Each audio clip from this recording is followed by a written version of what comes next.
semifinal baseball here at Nicolay Field.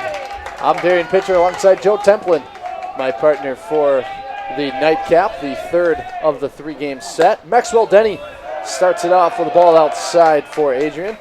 Adrian and Denison both playing in their second game of the day. We are in the elimination bracket. Winner will take on Heidelberg tomorrow in the championship. Game one starts at noon, and if one of these two teams can knock them off tomorrow, we'll have a winner-take-all game at 3 p.m.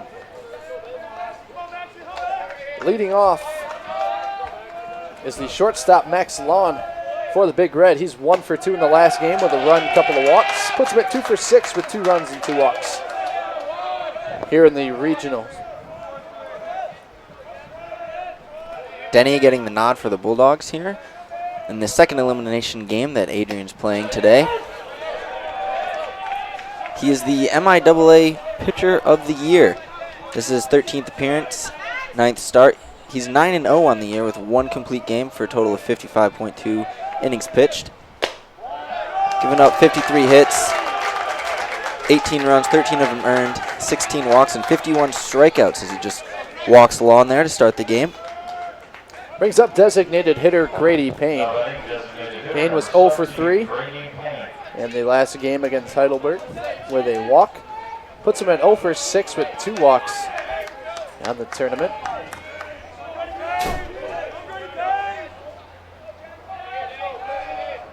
Defensively for the Bulldogs behind Denny, Gunnar Rainey throws down the signs behind the plate. Calls for a curveball there for strike one. Dugan Darnell's at third. Tommy Miller's at second. At short. Brady Woods at second. Chad Paddock at first. Tristan Richardson is going to get the nod in right field today. Zach Shearing's in center. Brandon Cooper is in left field. So just the one change for the Bulldogs with Richardson starting in right over Croce, who's the designated hitter today. Adrian have a bit of a struggle at the bottom of the lineup. Richardson came in for his defensive efforts in the last game and pinch hit as well. There's not very much production coming out of the lower third. Had to make some changes in the do or die. This one's fouled off. Moves the count to 0-2 on Grady Payne. Been a little bit of a rest for Denny. Last saw action in game 1 of the MIAA tournament where he got roughed up a little bit against Alma. Only lasted 5 1/3, gave up 9 hits and 5 runs with just 1 walk and 2 strikeouts.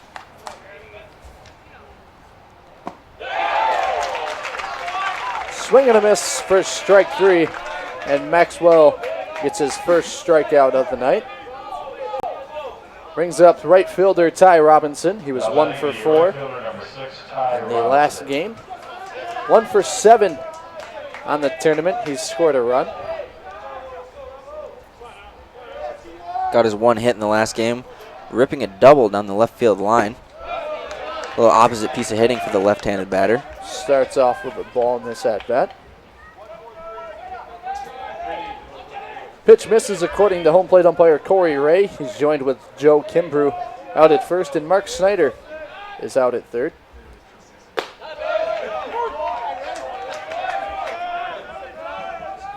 It'll be interesting to see if fatigue factors in here for this Denison Big Red lineup just getting done with their game. It did move along a lot faster than our first game today, but still playing back-to-back games. You know, you're used to it maybe more in the regular season, but not as much in the postseason. So we'll see how that factors into Denison's approach here. Big swing and a miss on the breaking ball there to go 1-2.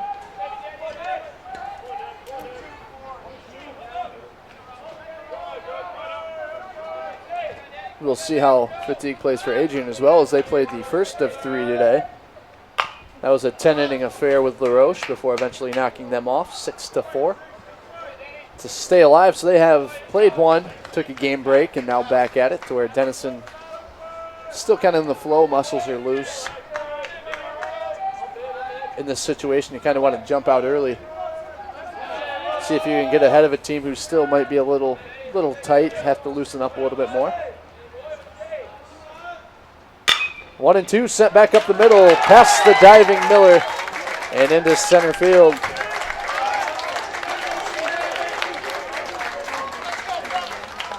It's a single for Ty Robinson.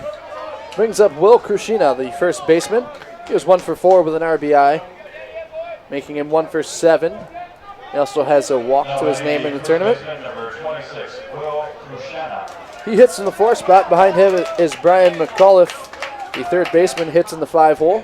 6 spots filled by Daniel Spencer. He pinch hit in the last game. Stick surrounding catch for Brad Baldinger. Left fielder Vince Walker's in the 7 spot. Cam Freeman bats 8th in center field, and Anthony Ruggier, the second baseman, holds down the 9 spot. So just one change in the lineup for the Big Red. However, there was a flip in the batting order as we heard Walker drops down to from the 6th spot to the 7, and Spencer comes in, taking over for Baldinger and moves up to that 6th spot.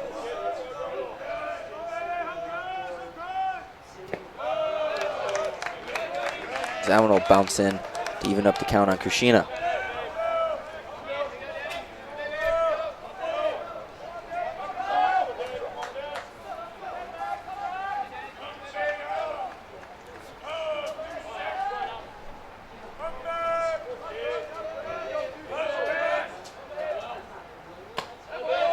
One and one misses outside. Change in uniforms for the Bulldogs. They've been wearing their gray road jerseys today and yesterday. Switched to the home white and yellow tops. We also have a change of uniforms for the umpiring crew. They've been in black, switched to blue here for game number 3. It's been a warm afternoon and late evening here in Adrian, Michigan. Beautiful day for baseball. Couldn't ask for better weather for a 3-game slate.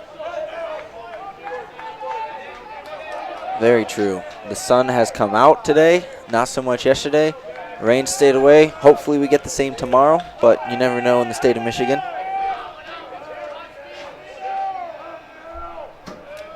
Here comes the 3-1 from Denny. This one sent into center field. Shearing retreats, twisting around and makes the catch. Tagging from second, advancing to third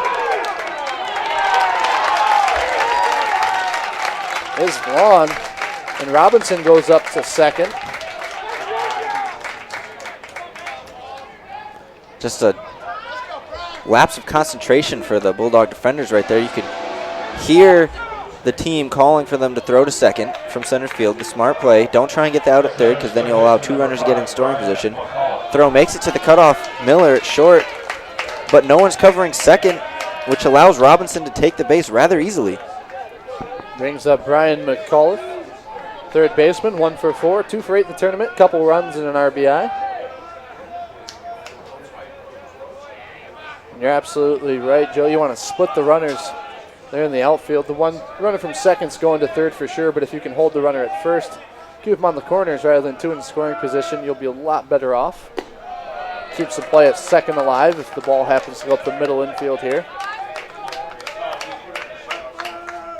The good news is the fly out was the second out, so they just need 1 to get out of this inning, not the first out where they need 2. And that double play ball you really want to keep in play.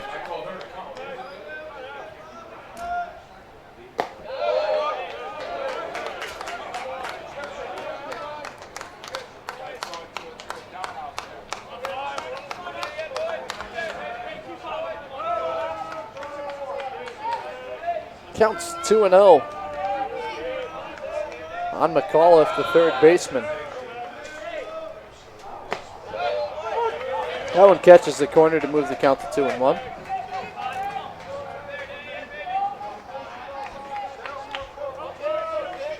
McAuliffe, Tuckahoe, New York native, 6'1" junior.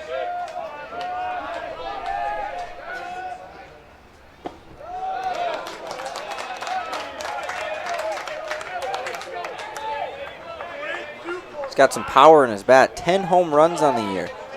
Puts him tied for 33rd in all of Division III.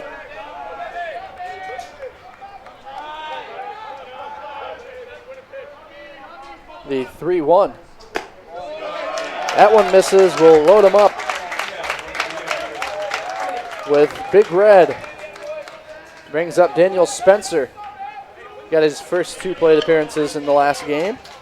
In a pinch hitting role, he's stuck on the catch late in the game. They're going to stick with him as the starter. He replaced Brad Baldinger, who's struggled a little bit here in the regional.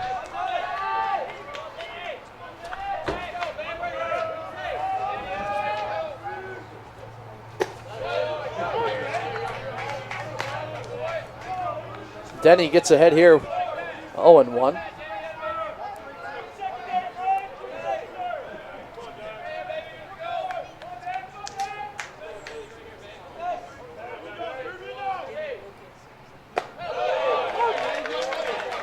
Ahead 0-2 now on the 6-hitter for Denison.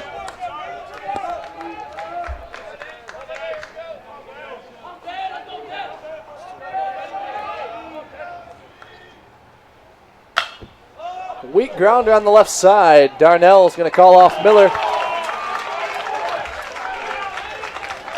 And Denison leads them loaded. Good start for Maxwell Denny. Didn't want to load him, but didn't allow one to cross. We'll go to the bottom of the first. Zach Shearing, Thomas Miller, Gunnar Rainey. 1, 2, 3 for the Bulldogs.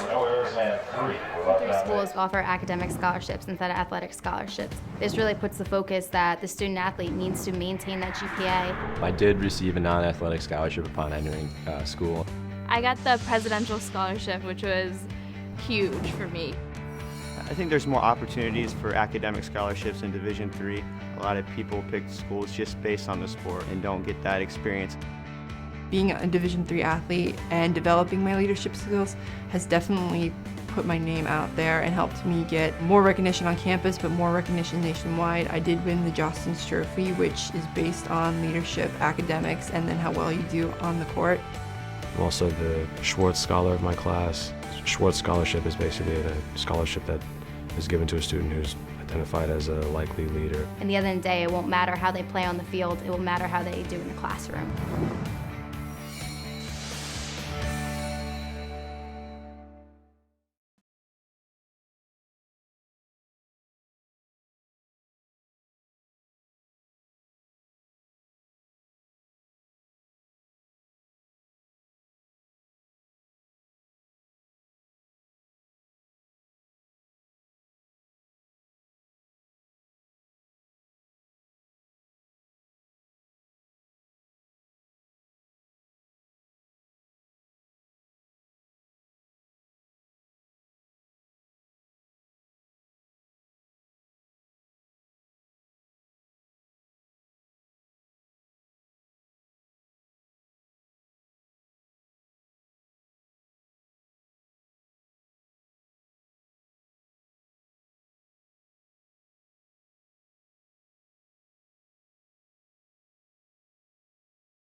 Zach Shearing, the center fielder, leads it off for this Adrian lineup. Followed by Thomas Miller, the shortstop, Gunnar Rainey, the catcher. 4 spots, Brady Wood, the second baseman. Dugan Arnell, the third baseman, bats 5th. Chad Paddock in the 6th spot, playing first. Tristan Richardson's in the 7th spot. In right field. First pitch in for a strike. Jason Croce's in the designated hitter spot in the 8th, and Brandon Cooper is in the 9th spot. They will all see Danny Brackman, the starter for the Big Red. He's been the workhorse for the Big Red this year. 74 innings pitched heading into this one. This one off his glove is going to be a no man's land leadoff single for Zach Shearing. Shearing struggled a bit. That puts him now 3 for 8 on the tournament. Brings up Thomas Miller. Thomas Miller was 0 for 4 in his first game. Came back big today. 3 for 4, 2 RBIs and 2 walks. This is Brackman's 13th start for Denison. 8-2 on the year with 1 save, 1 complete game. He's given up 81 hits, 82 now. 38 runs, 34 earned, 19 walks with 71 strikeouts. 4.14 ERA as Miller looks at strike 1. His last appearance was to get the save against Worcester in the conference championship. Went 2 innings for the 6-out save. Gave up 2 hits, 1 walk, 3 strikeouts, but he's been chased early in his last 3 starts, going 4 1/3, 4 1/3, and 2 2/3, giving up a total of 19 runs in those 3 starts combined. That one fouled off by Thomas Miller. Taking a look behind him, Daniel Spencer's the catcher. The left side of the infield is made up by Brian McAuliffe and Max Lawn. Anthony Ruggieri and Will Crucina make up the right side. Vince Walker, Cam Farron, and Ty Robinson are in the outfield from left to right.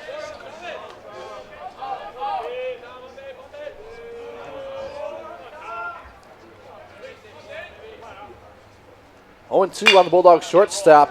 Hits it over to Lawn. 6, 4, 3, not in time, as it was bobbled at second by Ruggieri.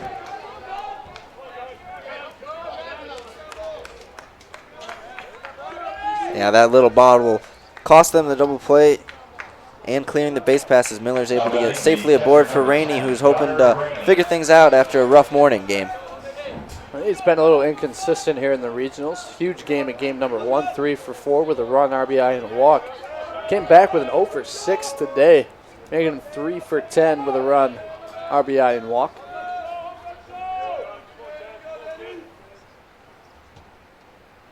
Have to have a short memory in the game of baseball. We'll try it again. 6, 4 is thrown away at second, and Miller is going to get to third. We'll be more than likely looking at an E6. It'll be interesting to see what that call is. It looked like it was going to be a catchable throw from the shortstop over there to the second baseman.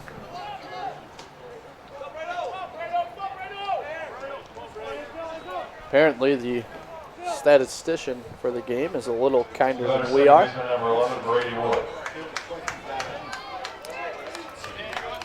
That is going to be on the shortstop lawn with the bad throw. And Rainey will be credited with a fielder's choice. Sometimes that's what it takes to get out of a slump, is just to get on base. Doesn't really matter what way, shape, or form. He'll take a fielder's choice. It's not going to look as good on his stat line, but he'll do a little bit for the mental game. Now we have runners on the corner with 1 out. Both teams threatening here in the first inning. Adrian was able to stone away Denison from scoring. Denison looking to do the same.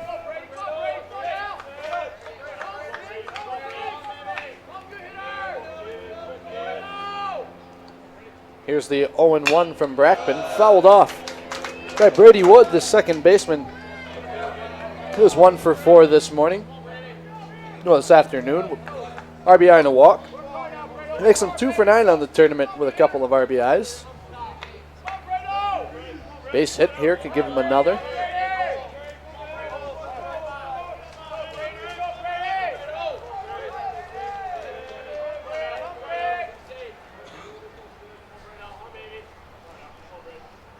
The 0-2 to Wood is behind him. Looked like a breaking ball he couldn't get on top of.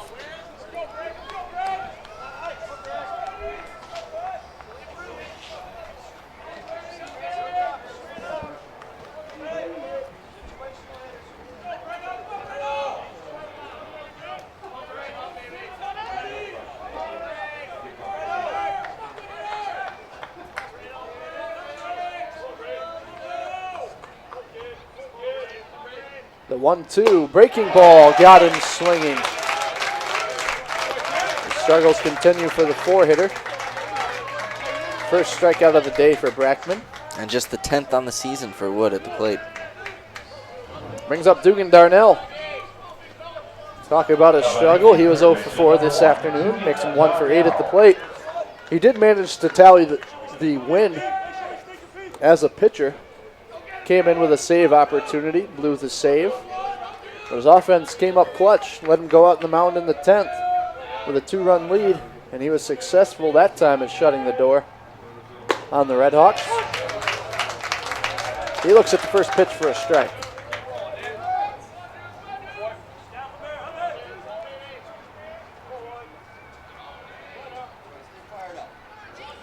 Pretty sure that ball that went right around Brady Wood's head is the only one that Brackman's thrown so far today. He's just been pounding the strike zone.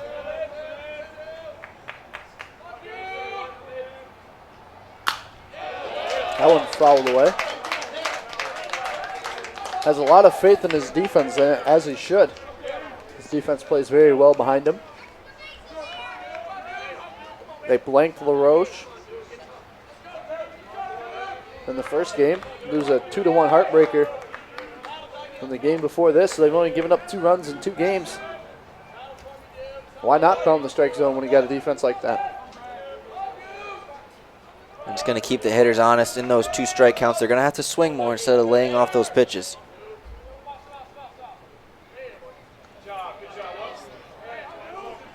Brackman steps off as Rainey was dancing off of first over there. Finally deciding to take more than just a couple step lead, as we've seen so far when he's been on base today and yesterday in the tournament.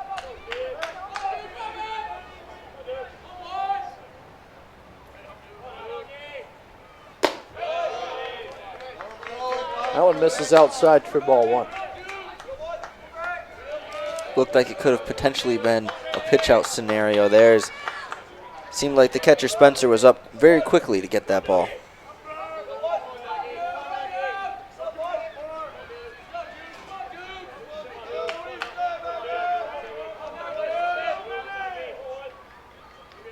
And there goes Rainey, but it's not going to matter. Swing and a miss from Darnell.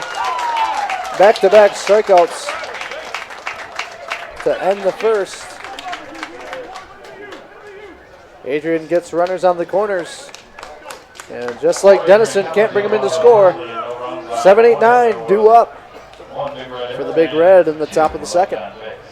It allows you to be able to give yourself to other things. Not even just participate in them, but really get involved with them if you want to. There's a lot of interaction. It's not just sitting back, taking notes. You're actually doing hands-on things and better preparing yourself for your major. Choosing a Division III school, I've had the opportunity to develop my leadership skills and to be more involved on campus. Division III in athletics, affords students the opportunity not only to participate in intercollegiate athletics at a competitive level, but also gives them the opportunity to, engage in the other interests in their campus and in their lives outside of that sport and outside of the academics on the campus. And to have opportunity to have time to join clubs and being able to play basketball, it allows you to just be able to do everything you want to do. I wouldn't change it for the world.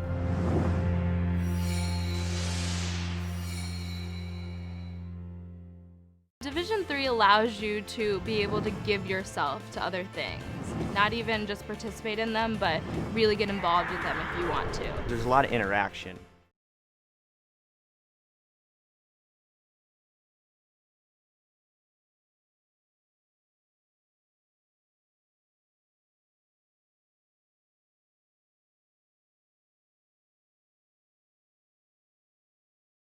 For Denison, in the top of the second is left fielder number 21, Vince Walker. Vince Walker, Cam Farron, Anthony Rogeri, the bottom third of the lineup, will come to the plate here in the top of the second to face Maxwell Denny, the freshman who allowed bases loaded, pitched his way out of it. Couple of walks in the first.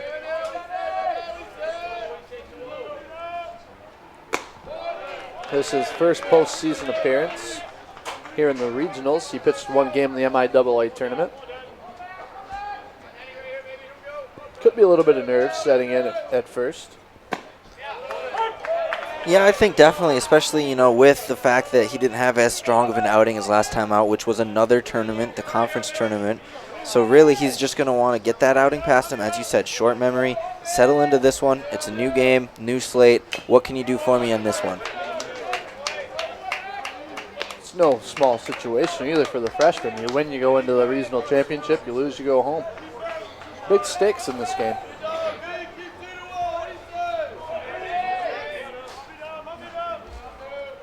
The 1-2 on Walker. Fouled off another one.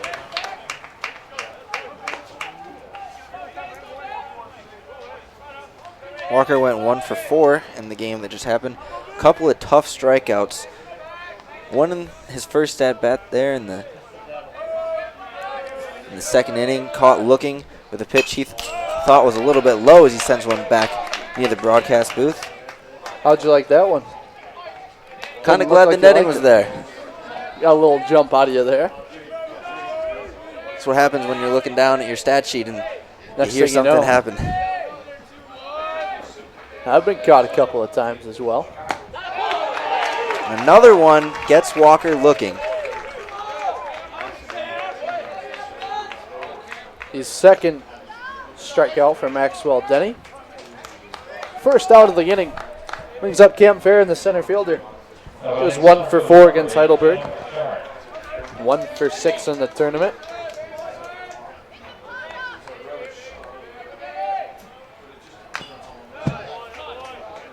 This one fouled off in his first look at Maxwell. Farron had a beautiful defensive play in the first game that they played in today. Chased down the ball, hit over his head in center field at a dead sprint, made the catch. Runners, believe two runners in scoring position for Heidelberg there with 2 outs. And that's the play where the pitcher, he just stopped, took his hat off and said, "Thank you, sir. That could have been bad." Definitely saved at least 1 run. I think there was 2 on. As that one misses. And that was put in a spot to where it probably would have been a warning track if there was one at Nicolay Field. So with that being said, it probably would have one-hopped into the fence. And with all the momentum carrying Farron towards the wall, he would have been into the wall. The ball would have been going back towards the infield. And even if the runner was on first, that more than likely would have scored him. Seen a lot of good defensive plays out in the outfield today. Oh, yes. And yesterday, it's been a defensive showing here today and this whole tournament. And it's great to watch baseball played like that. Not just the hitting, but you get to see the web gems as well. That one skied over the third base side. Just near the edge of that netting. A few more feet to the right, and fan might have gotten hurt there.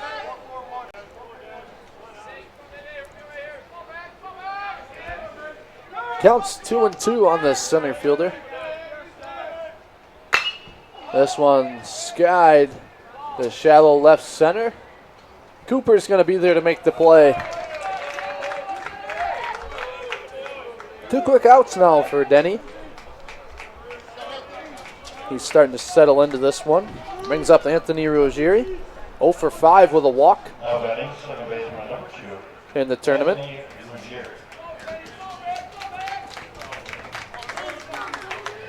Went 0 for 2 in the earlier game today. Was caught looking in his first at bat and then popped out in foul territory to the third baseman. There it is. His first hit of the regional is a screamer past Dugan Darnell at third into the corner. The leadoff double for Ruggieri. And I'll tell you, something's going on out there in left with Brandon Cooper. He's had a lot of trouble picking balls up off the turf. He misplayed one off the fence in day 1. They got by him, led to a couple of runs. He's bobbled the ball in left center field. He bobbled that one over there in the corner. But I will tell you, and he even commented in the post-game conference after game 1, the home run that he hit was after he bobbled one, so he wanted to make up for it. And if we're looking ahead, he's 4 batters away in the next inning. And you know what he did in the earlier game after he bobbled one? Ding-a-ling, right over the fence. Another one over the fence. Could we see the three-peat in the regional for Cooper? Not since we've talked about it, probably not. The old announcer's curse. However, we did talk about the fact that Adrian scored in the even innings, and they continued that, even scoring in the 10th for the win. Tell you what, Joe, if we get all the way through with Adrian scoring in every even inning, I don't even know what I would do. That's just unreal. But if it works, it works. Whatever gets you runs and wins ball games, especially in the elimination bracket of the regional tournament.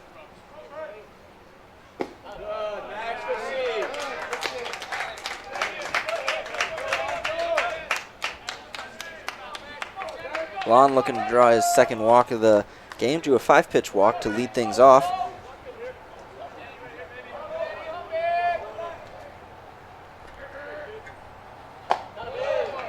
That one's in for a strike. Makes the count 3-1. And they'll see at least 5 here.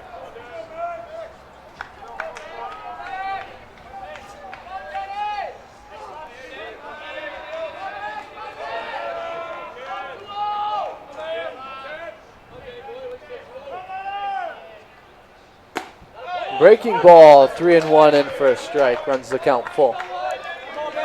Lon thought that one might have been a little bit outside, started towards first. Home plate umpire Corey Ray says, not so fast, young man. You've got another pitch to see.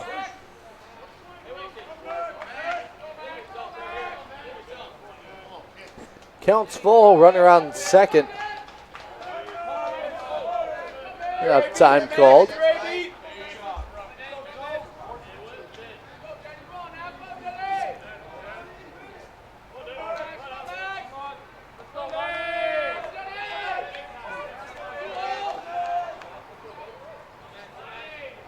Payoff pitch from Denny. There's a breaking ball outside.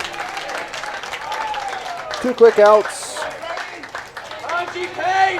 Followed by a double and a walk. Runners on first and second with 2 outs. Grady Payne looking to make a 2-out rally. Struck out in the first.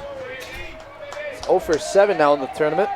We've seen Ruggieri erase his 0 for this inning. Payne looking to do the same. Fouled into the glove of Rainey.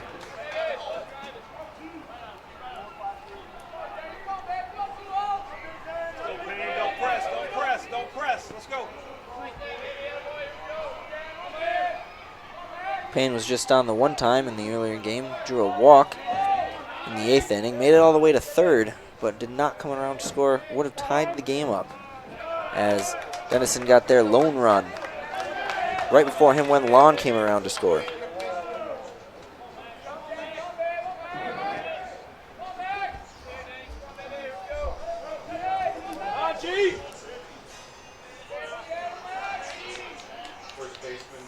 The 0-1.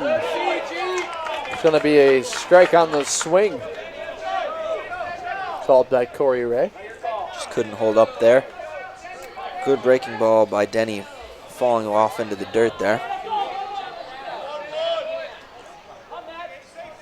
Hit above it, G. Hit above it. 0-2 count on the designated hitter hitting in the 2 spot. All about the blue, right? All about the blue. On, G. Here's the 0-2. Breaking ball misses the zone.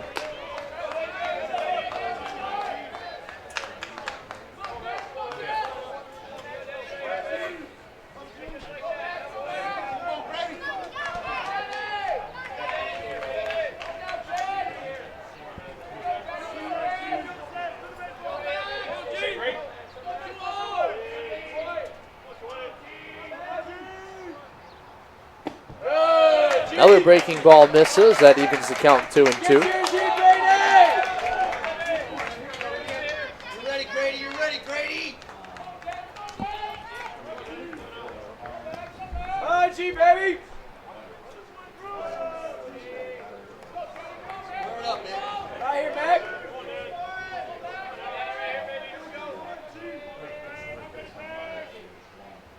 2-2 is another breaking ball. This one for a strike. And Denny sets down Payne twice in the first 2 innings. 3 strikeouts for Denny. As Payne goes window shopping but can't pull the trigger. And that'll end the second. Leave a runner on first and second for the Big Red. Paddock, Richardson, and Croce due up for Adrian in the bottom of the second. In the schools and communities we represent. And for the many of us blessed with the strength to compete in sport at the college level, we understand that with what we were given comes a special obligation. Our obligation to help those who have their own special needs and whose love for the game is no less intense. That is why NCAA Division III teamed up with Special Olympics. Since August of 2011, we and others from Division III campus communities have volunteered more than 250,000 hours, time away from the classroom and practice field, reaching across the country to coach and mentor Special Olympics athletes. And to learn that in giving, we receive so much more in return. Help us keep that dream alive. Be part of it. Get involved. You can make a difference.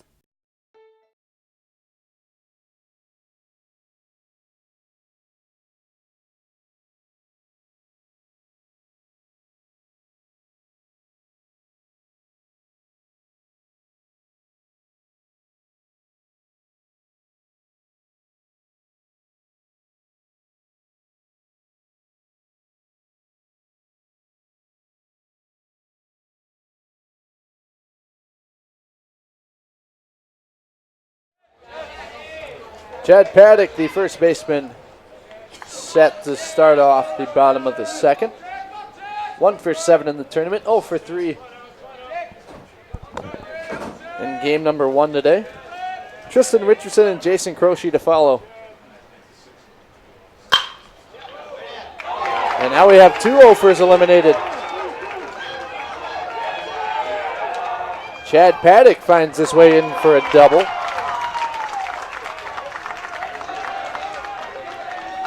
Finally connected with one. We saw in the first game taking a lot of big rips there. You know, and we're talking to ourselves up here. Things aren't going so well with the big rips. Just stay loose. Try and just get on base. Make contact with it. Took a pretty big rip right there, but was able to make contact. You got to think that's going to bring the confidence back, and he'll be looking to hit the ball over the fence continually now. Tristan Richardson steps in. He's 0 for 1 so far. Came in a pinch hitting spot in the last game. 0 for 2.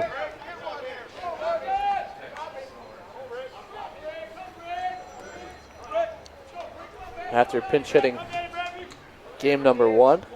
He actually came in to run for Mazer there after Mazer struck out but made it to first. This one does a job as he sent it off to the right side to allow Paddock to get to third. Finally starting to see some production out of the lower part of the Bulldog order. It's been a struggle from the 5, 6, 7, and 8 guys in the lineup so far. Looks like a combined 4 hits heading into this game out of those lineup spots. And then you got Brandon Cooper, the right spot at the 9 spot. But the guys in front of him really haven't been producing. It's just been him before we get to the top of the order. Here's Jason Croce. Moved from right field into the designated hitter slot today. Seen a lot of players for both teams haven't started games in this postseason. Getting a start here in this one, making adjustments in the win or go home situations. Croce just 1 for 8 with an RBI. RBI came earlier today. His 1 for 4 outing.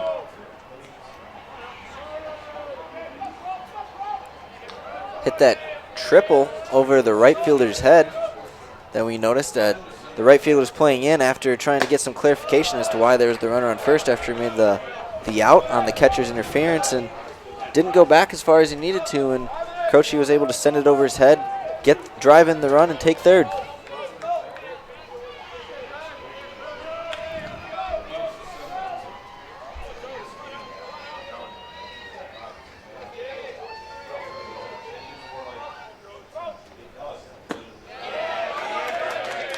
Swing and a miss on the 2-0.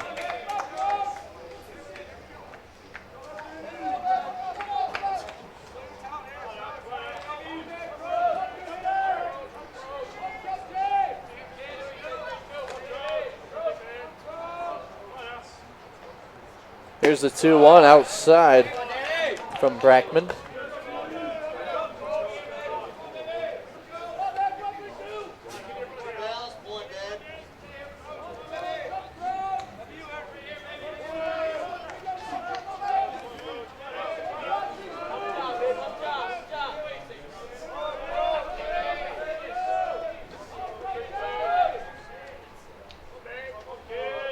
Run to Croce.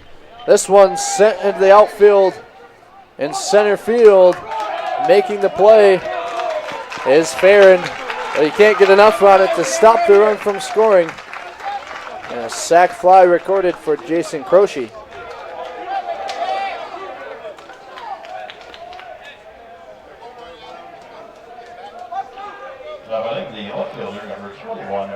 Well, with the way we've seen things going so far in this tournament, not just today, but also yesterday, it's been very low-scoring games, pitchers, duels. Getting that first run is huge. Adrian came in number 8 in the country in sack flies. I'll add on to that total. They came in with 31.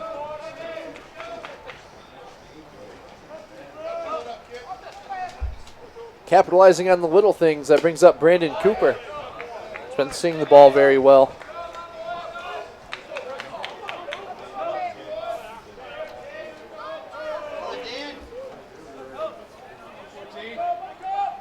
It's 4 for 7 in the tournament. A couple of solo shots late in the games. Back to bottom, Danny.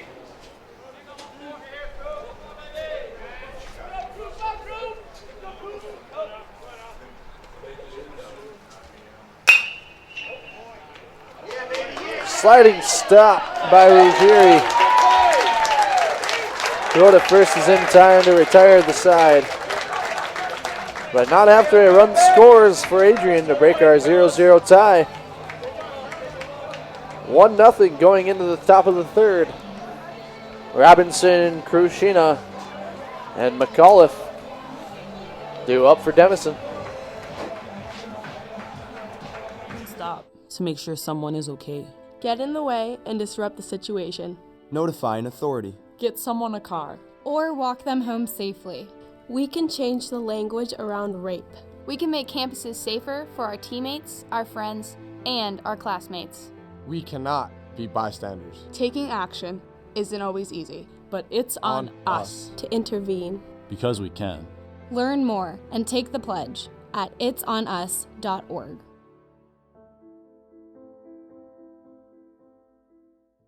We can stop to make sure someone is okay. Get in. I'm a Division III student athlete, and I know how powerful words can be. The term gay doesn't mean stupid, lame, or less than. So I pledge to speak up if I hear the term gay used in a derogatory way or any other homophobic terms. If you can play in Division III. I'm a Division III student athlete, and my teammates unconditionally accepted me as part of their family. So now I pledge to do the same for others. If you can play in Division III. Ty Robinson is going to lead it off.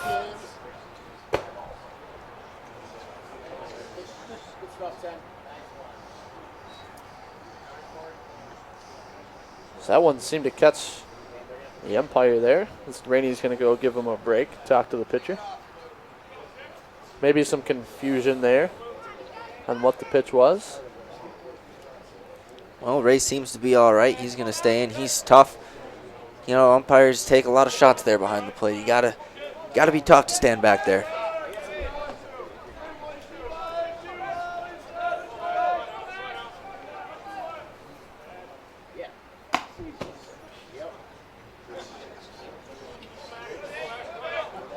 Good eye, Ty. After another crazy pitch from Denny, Rainey seemed to look back and say, "What's going on?" And head coach Rainey is going to come out and talk things over with his pitcher.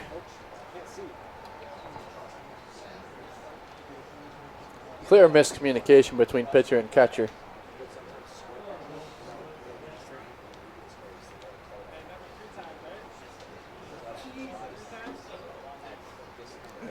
It's never good to see the catcher looking back at the pitcher with a questioning look on his face after a couple of pitches like that.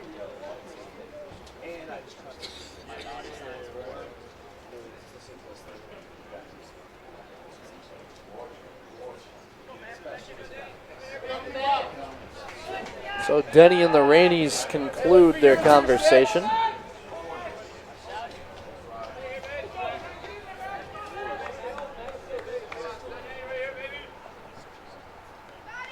Denny takes them out. He's behind 2-0 to Ty Robinson.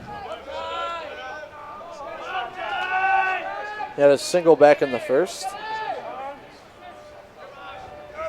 Now time's called by Robinson. Taking a little too long to run through the signals. Again, not really what you're looking for right out of a Mound Conference. That one's fouled off. Makes the count 2-1.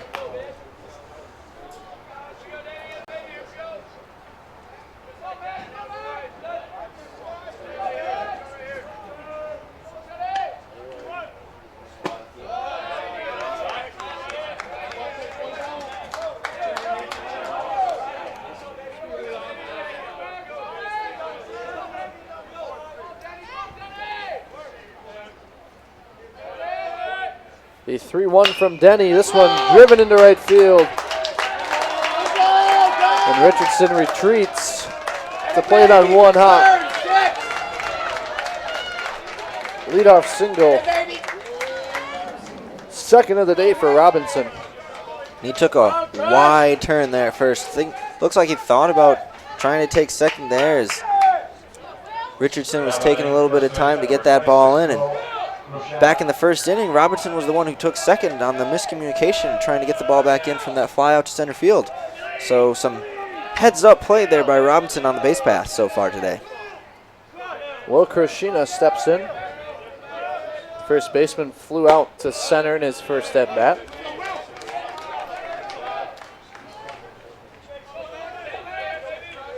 Come on, Will!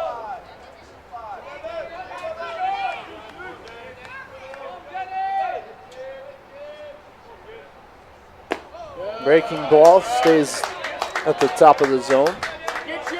2-0.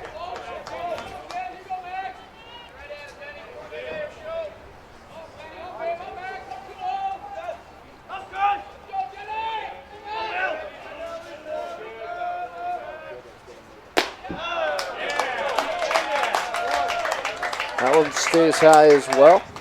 Runs the count 3-0 on Krishina, who's been struggling this postseason. Just 1 for 8. Not a guy you want to lose the walks. There's a strike. It's like Krishina thought about swinging on that one, but ultimately decides, you know what, I've got a 3-0 count. I'm not going to take a rip at this one. 3-1. Grounder over to Darnell. He goes to second to Wood. Wood to Paddock. Not in time. The runner at second was called safe, but he left the bag.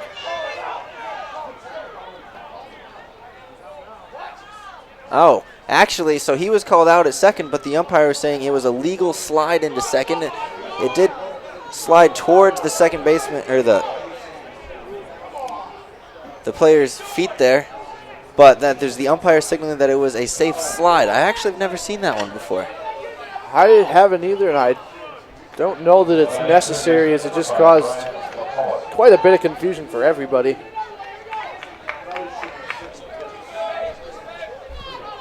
One of those calls you just kind of keep in your head. Nonetheless, fielder's choice. Runner takes off from first. Swinging miss. Looked like it was to protect the runner. He's caught stealing.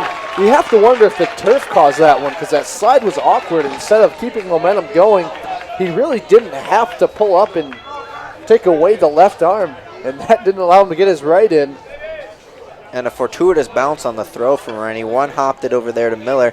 And smart play by Miller, keeping his left foot in front of that bag where Krishina kind of had to reach around him to get to that base, which is what caused him to be out. That split second of delay to touch the base, Miller was able to apply the tag. Breaking ball misses. Runs the count 2-1. Correction, 1-1. Quick trigger on the scoreboard over there, keeping up well.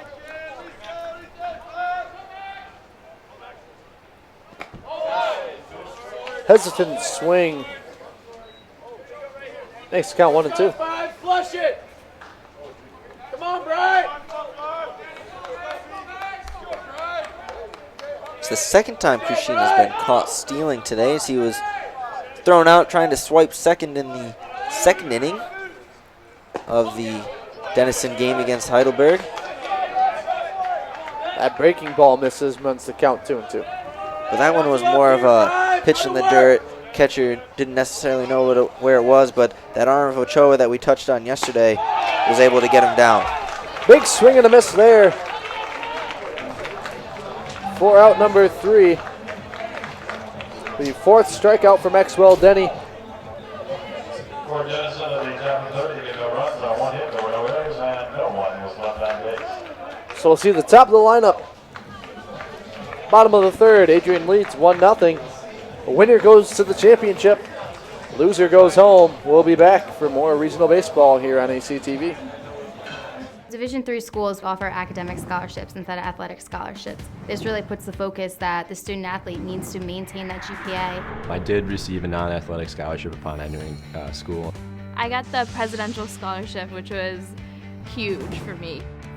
I think there's more opportunities for academic scholarships in Division III. A lot of people pick schools just based on the sport and don't get that experience. Being a Division III athlete and developing my leadership skills has definitely put my name out there and helped me get more recognition on campus, but more recognition nationwide. I did win the Jostens Trophy, which is based on leadership, academics, and then how well you do on the court. I'm also the Schwartz Scholar of my class. Schwartz Scholarship is basically a scholarship that is given to a student who's identified as a likely leader. At the end of the day, it won't matter how they play on the field, it will matter how they do in the classroom.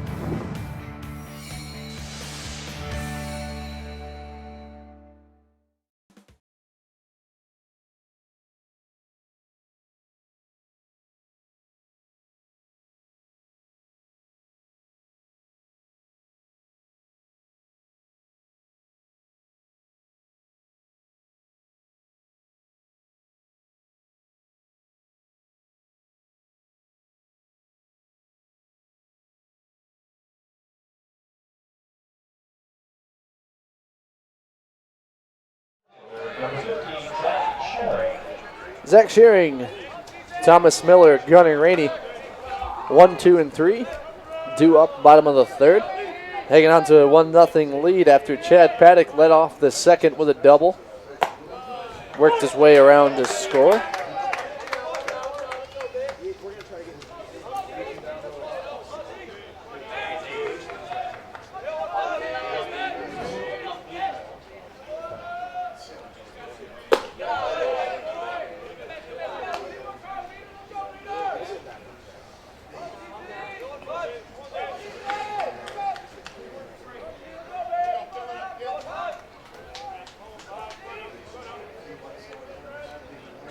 A 1-1 from Brackman.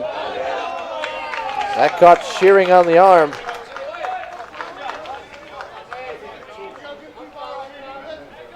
When you're 3 for 8 on the tournament, you'll take it any way you can. Get your ground ball here, Dad. Thomas Miller. 10th time Shearing's been hit by a pitch so far this season, joining Dugan Darnell as the only Bulldogs in double digits times getting plunked. As the leadoff hitter, that's your job, is to find a way on base, no matter what the circumstance. And he's been able to do it twice so far today. Here's the shortstop. He reached on a fielder's choice and got stranded at 3rd in the 1st inning. Let's go, Danny. Finish that pitch.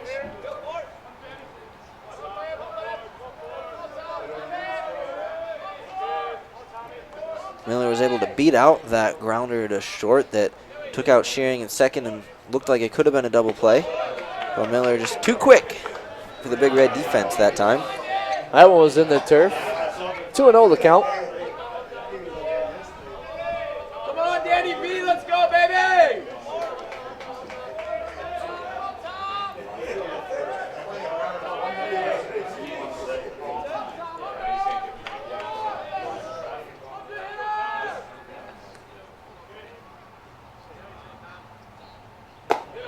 Off speed finds the zone on the 2-0.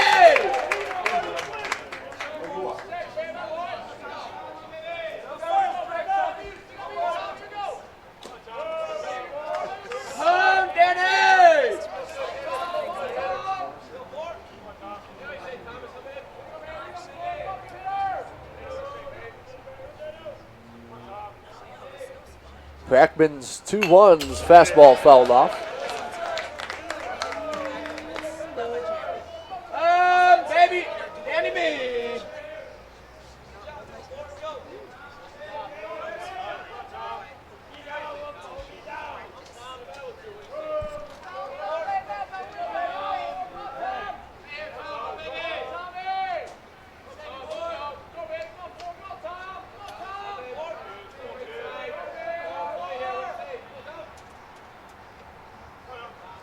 The 2-2. Swinging shallow pop-up. Lawn's going to take this one for the first out of the inning. Brings up Gunnar Rainey. He reached by fielder's choice. He's hoping that can swing the tables around for him. Reached on a couple of those in the earlier game today. So despite the hot start Start on top here. on day one, day two not as successful, but he's still getting on. Just doesn't necessarily show for the average. Here we go, Danny B.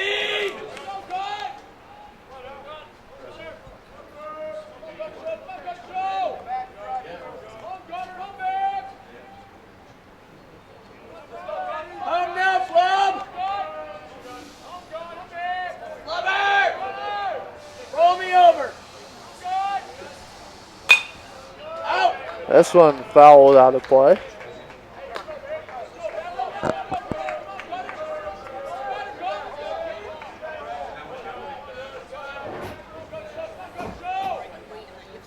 Gets head 0-2 on the Bulldog catcher. Roll me over, Danny. Roll me over like flags, baby. Checks on Shearing at first. Throws not in time. Shearing's already swiped 20 bags on the season to lead the Bulldogs.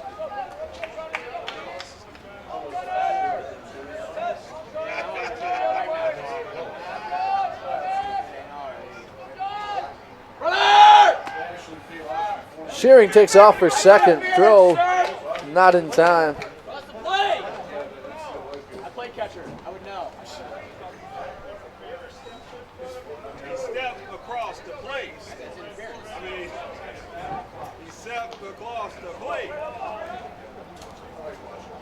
He was trying to hit the ball that way. So We'll pay him more if he calls it fair. His momentum took him that way. He was trying to hit the ball. Ball that last bench. Give me one more right here. Seemed like a designed swing and steal there for the Bulldogs as it was a breaking ball tailing away, kind of a waste pitch that Rainey knew what was coming, and swinging at that, his momentum was going to carry himself across the plate, making a difficult throw for Spencer down to second. Worked out well for the Bulldogs as Shearing swipes his 21st bag on the year. So Brady Wood comes up. Shearing's at second. Checks out the first pitch for a strike.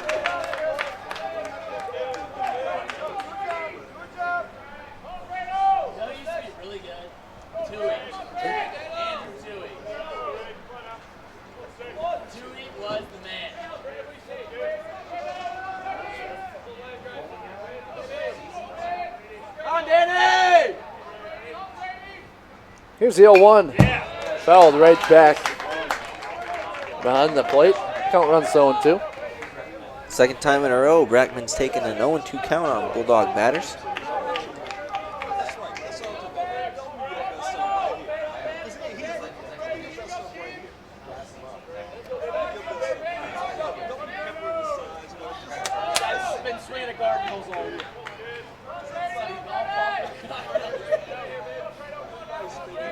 Brackman comes set for the 0-2. Fastball misses the zone. Brady Wood sat down on strikes in his first appearance. He's back in the first, making him 2 for 10 on the tournament.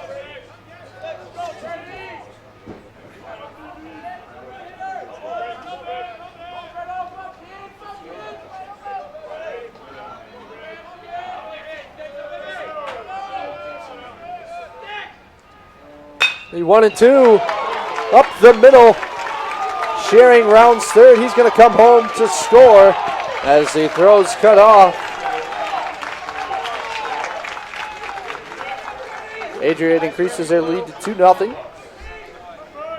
An RBI single from Brady Wood. And you could tell Brackman just missed his spot there as the catcher was set up outside, almost on the left-handed hitter's batter's box. That breaking ball caught a lot of the plate and a lot of barrel for Brady Wood as he sends it into center for an RBI single. Push this to a 2-run lead. And you see just how important that stolen base was there for the Bulldogs. And Gunnar Rainey struck out, but did what he wanted to do. Was the distraction to allow Shearing to get over to second, so in a way he kind of helped that run occur. There goes Wood for second. This throw is in time.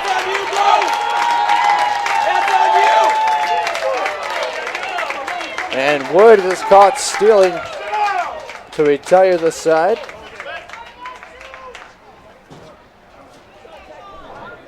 So Dugan Darnell will have to wait for the bottom of the fourth for his at-bat. Spencer Walker-Farron, the 3 up for the Big Red, who are now chasing 2. Division III schools offer academic scholarships instead of athletic scholarships. This really puts the focus that the student athlete needs to maintain that GPA. I did receive a non-athletic scholarship upon entering school. I got the presidential scholarship, which was huge for me. I think there's more opportunities for academic scholarships in Division III. A lot of people pick schools just based on the sport and don't get that experience. Being a Division III athlete and developing my leadership skills has definitely put my name out there and helped me get more recognition on campus, but more recognition nationwide. I did win the Jostens Trophy, which is based on leadership, academics, and then how well you do on the court. I'm also the Schwartz Scholar of my class. Schwartz Scholarship is basically a scholarship that is given to a student who's identified as a likely leader. In the end of the day, it won't matter how they play on the field, it will matter how they do in the classroom.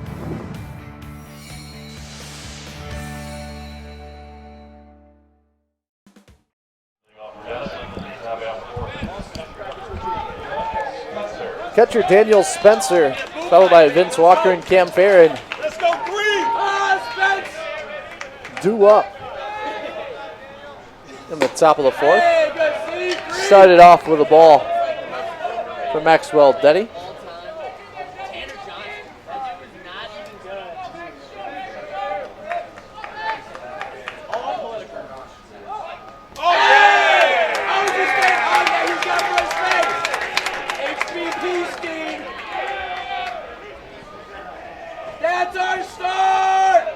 So we got a leadoff hit by pitch to start the inning. Brings up Vince Walker. He struck out looking back in the second. Third time he's done that on the day.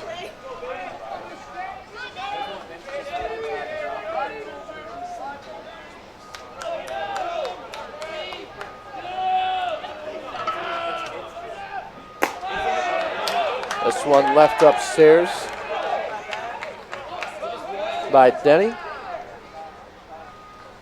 And it looks like it's going to be another talking to by Coach Rainey for Denny. Remember that time we took that ball to Oklahoma when we were playing Tyler? E4. Look up E4 in the dictionary, and there's a video of Smoota throwing that ball.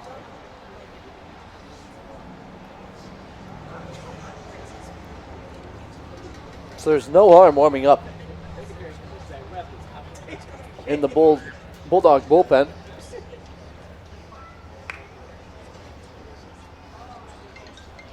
Thus far, long talk by Rainey. It's going to get called to an end by Corey Ray.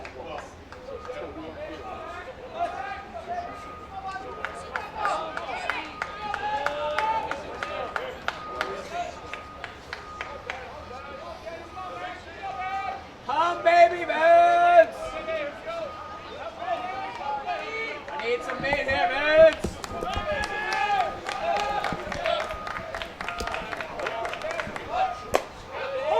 Hey, good seat, good seat! Walker shows bunt, pulls back. Counts 1-1 to Walker. Vince, keep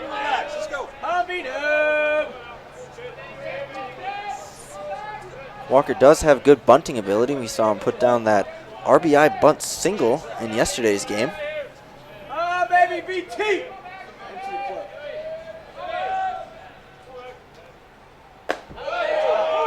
Breaking ball catches his own for strike 2. Come on, Vince, let's go, baby! Vince!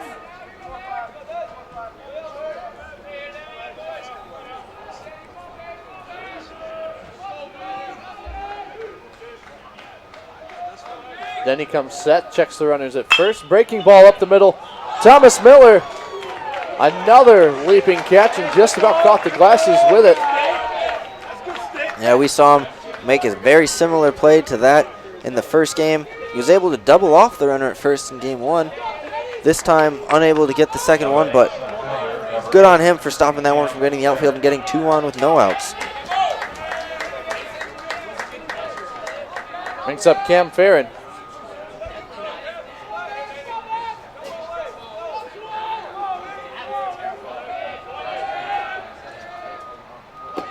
Breaking ball misses high and inside.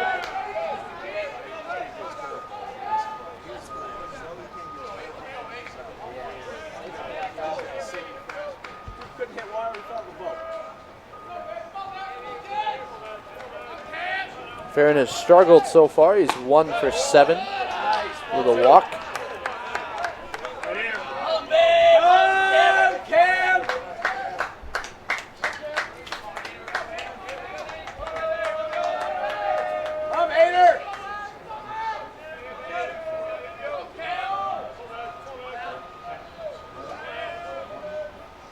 The 2-0 line shot down the first base side and foul.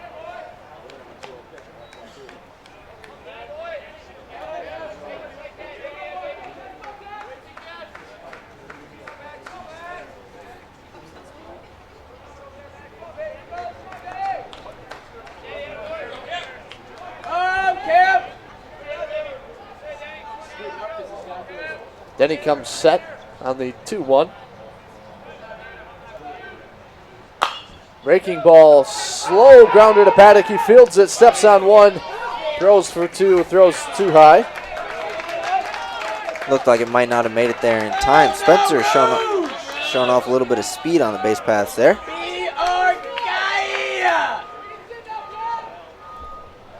Now batting second baseman number 2, Anthony Ruggieri. Come now, Rouge! Brings up Anthony Ruggieri. Be a beast!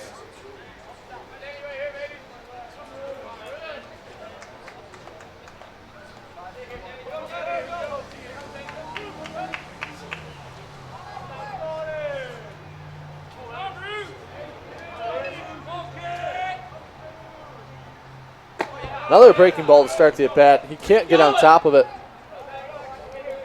This goes over the head of a lot of the left-handed batters. I can't even remember or think of how many times he's thrown that breaking ball over the head of the batter to start off the count. Hey, sit on that heater here too. Got nothing else.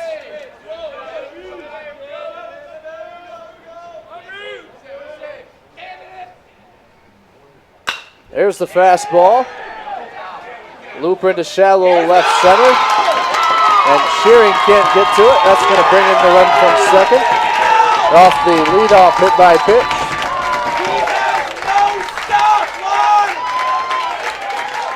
So Ruggieri, single and a double after going 0 for 5 in the first 2 games. Couldn't ask for anything more out of your number 9 hitter right there. Sends it back to the top. Up on left taco here, Sticks.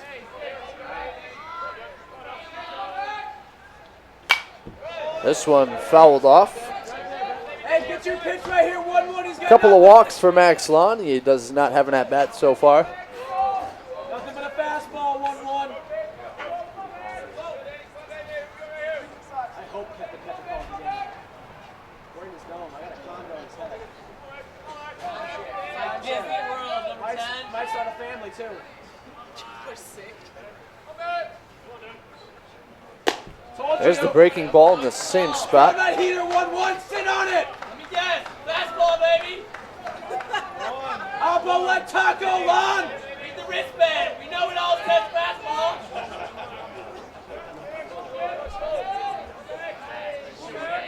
Come on, Lon. 1-1's a check swing Get yours, Lon. for strike 2. Counts 1-2. Denny ahead in the count. It's been a rare occurrence so far in this inning. Struggling a little bit with command in innings 3 and 4.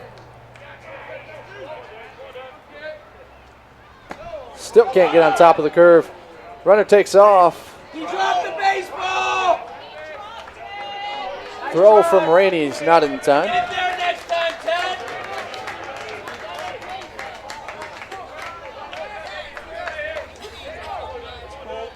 I know you play in a turf field and all, but That's her thing. Hey, elbow leg taco, Lon. hold stick. Get yours, ones. Get yours. 2-2 the count. This one in the dirt. Rainey can't get in front of it.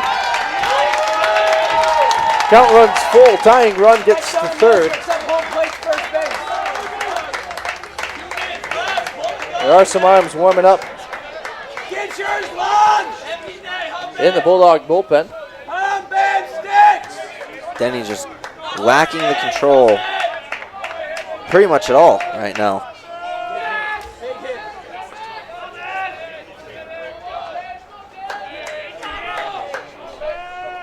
Payoff pitch with 2 outs.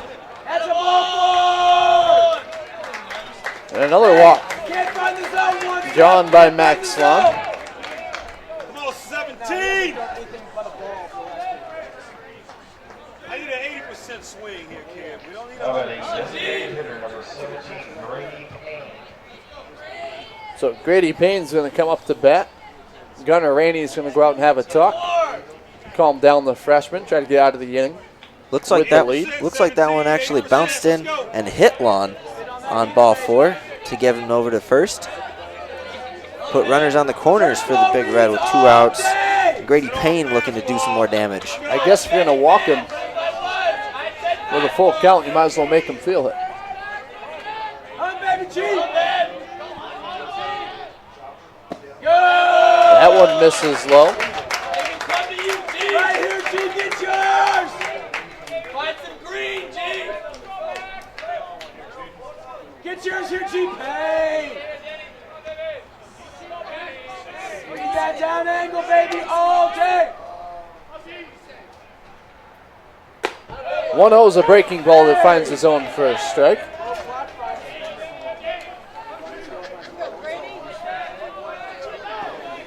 One of the few recently for Denny that has been able to find its way over the plate. 1-1 the count. Runners on the corner. Breaking ball stays high.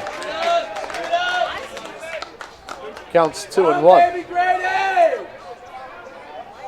Your count, 1-7. Your count. Let's go. Oh, UG, baby. Oh, Jay.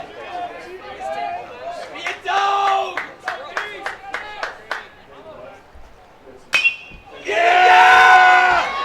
This one's sent out to left field. Caught by Cooper. Hey, he's only got a fastball now.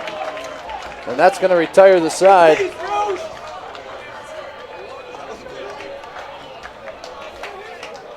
Bulldogs send up 5, 6, 7. It's not just sitting back, taking notes. You're actually doing hands-on things and better preparing yourself for your major.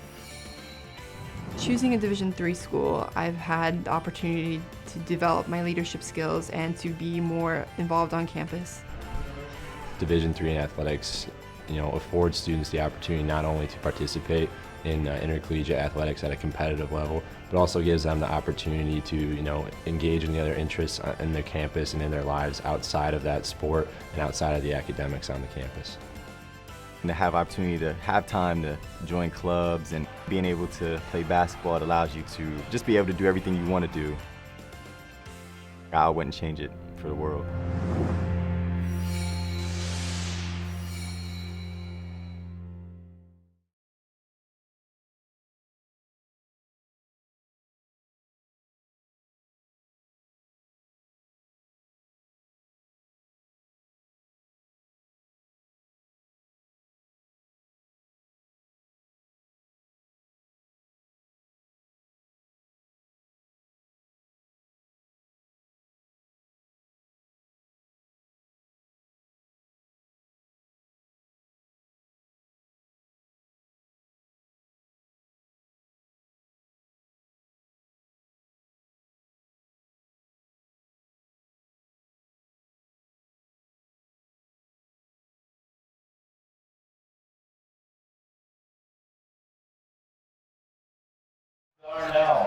So Dugan Darnell is going to lead it off. Chad Paddock at the 6th spot. Tristan Richardson in the 7.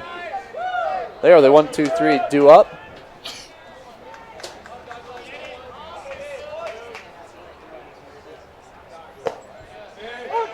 Darnell was up in the last inning that ended in Brady Wood caught stealing.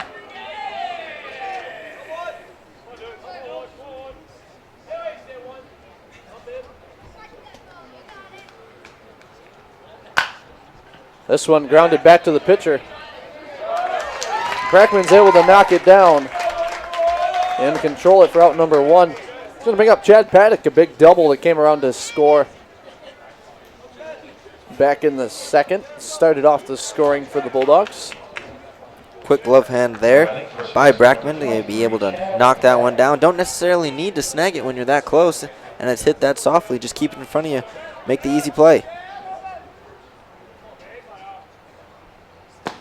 Paddock watches the first one miss low for ball 1.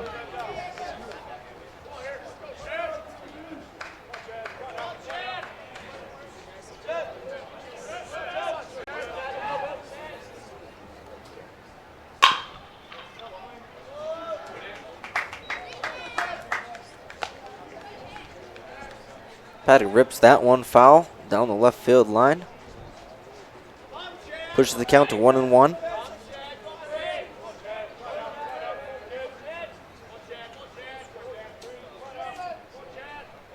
The 1-1 to Paddock.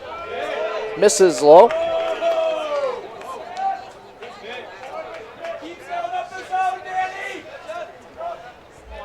Counts 2-1.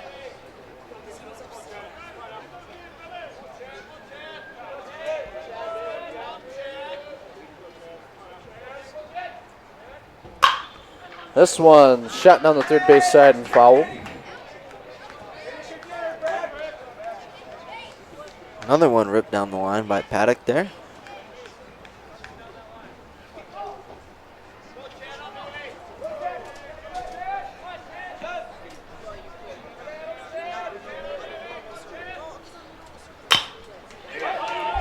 Slow bouncer to third.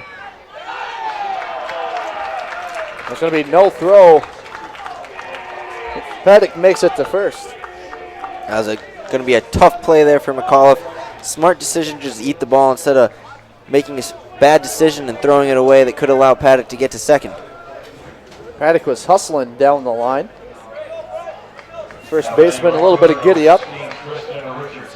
Brings up Tristan Richardson. It's now 0 for 3 in the tournament.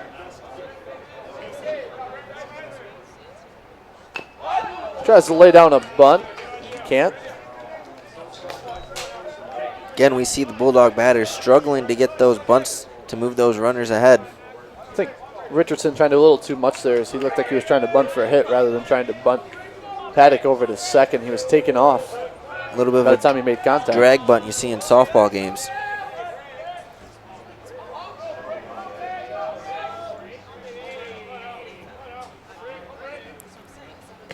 That one misses inside. Throw behind Paddock, not in time.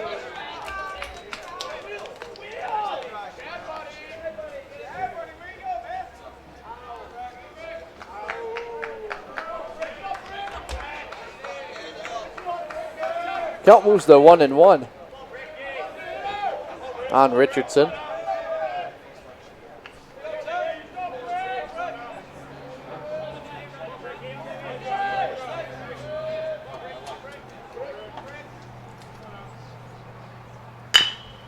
Bouncer back up the middle. Breckman stabs it down, and he starts the double play. Defensive work by Danny Breckman. The story of that inning as he starts the twin killing.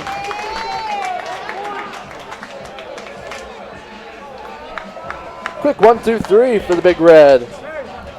Robinson, Kershina, and McAuliffe due up for Denison.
Ty Robinson will start it off. Maxwell Denny still on the mound. Starts him off with a strike. Winners, right fielder number 6, Ty Robinson.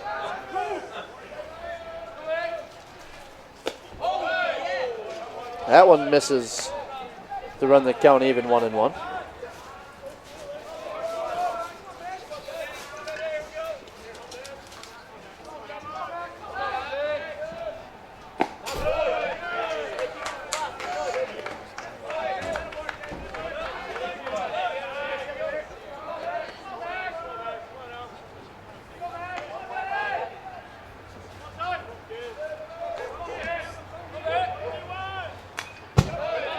Two ones fouled off, runs the count 2-2.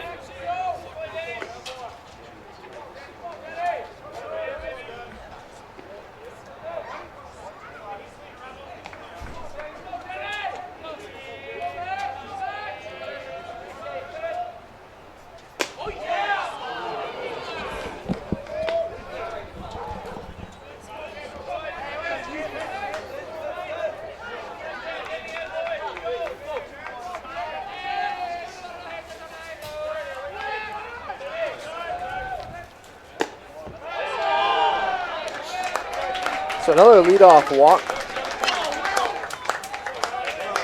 for Robinson. Brings up Krishina. Reached on a fielder's choice. Flew out to center.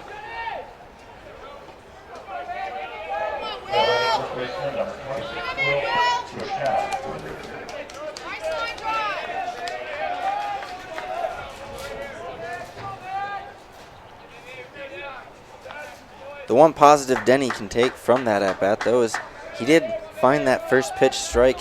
So far, only 10 for 21 on batters getting that first pitch strike in. So he's going to need to key in more on finding the plate on that first strike. Does it again here.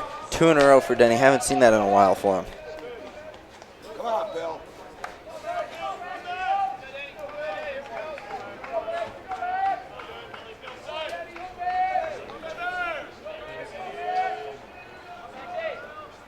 The 0-1 fouled off. Now ahead 0-2.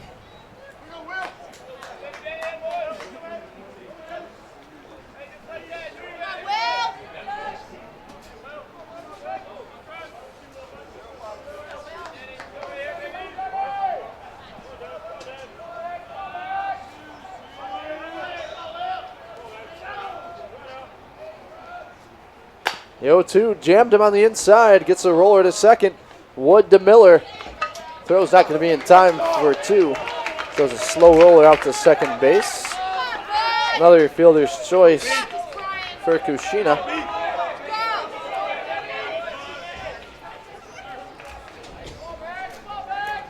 Once again, Robinson, the unfortunate victim of that fielder's choice, getting him at second. Brings up Brian McAuliffe. 0 for 1 today with a walk and a strikeout.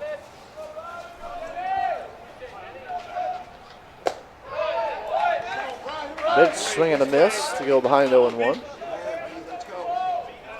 3 in a row now for Denny getting that first pitch strike.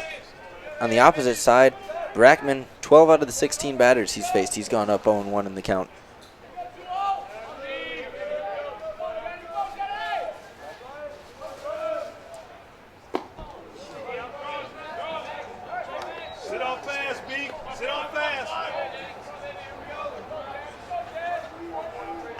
McAuliffe spins away from another breaking ball that's up high on those left-handed batters. 1-1's in the turf, dug out by Rainey. Keeps the runner at first.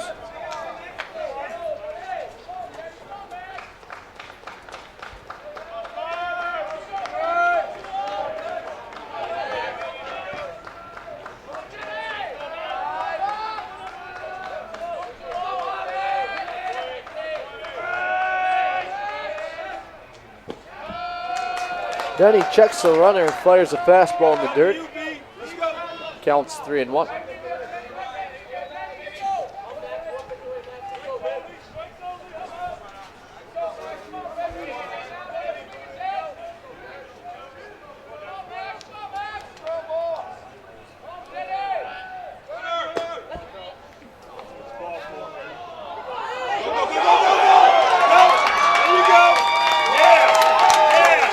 So there's a bit of a break for Denison.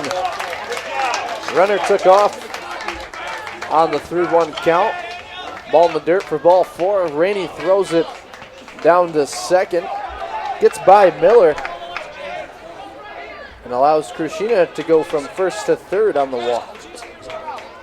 It's yet another defensive lapse for the Bulldogs in this game. I think that's the second on Miller, because I'm pretty sure he was the one who didn't quite know what to do with that ball coming in from center field. Not what you want to see if you're Coach Craig Rainey right now in a one-run ball game. Just lackadaisical defensive mistakes by the Bulldogs. Breaking ball falls behind 1-0. Runners on the corners. Tying run at third. Go ahead on first.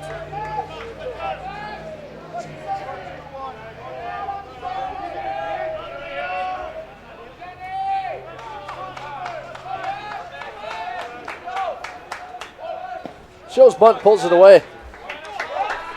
Good stop by Rainey, having to come out of his stance, run over to the left and stop that ball from getting behind him. Could have brought in the tying run there.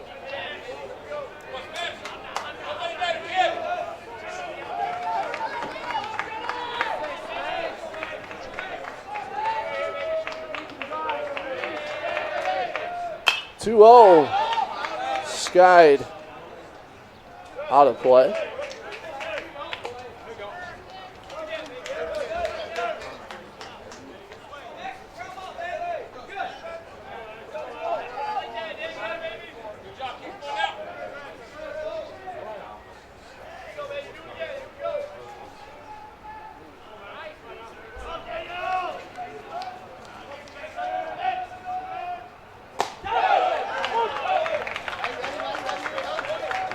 Count goes 2-2 on catcher Daniel Spencer. He was hit by a pitch, later scored back in the fourth. Let's go, 3. Sit on fast. Let's go.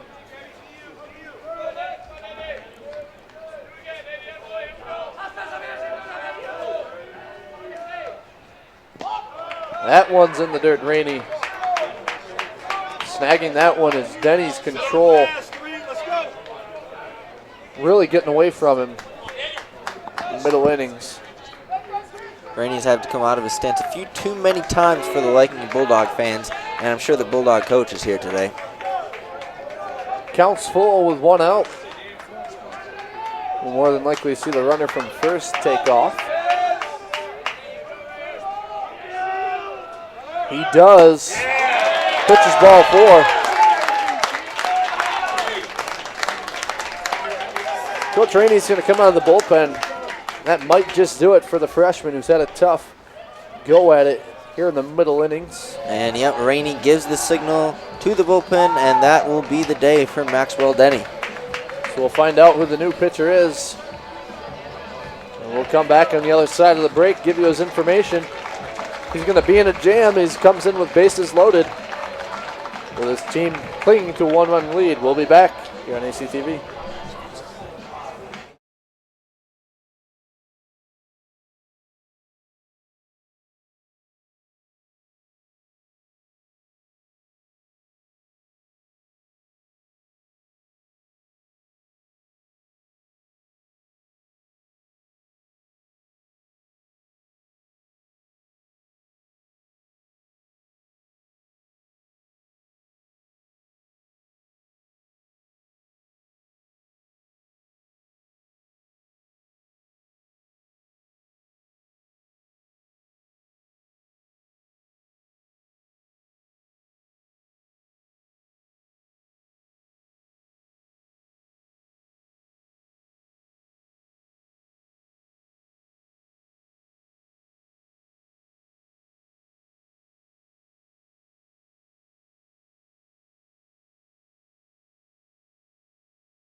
Jesse Marks, the man, going to be put to a big task. Bases loaded, hanging on to a 1-0 lead.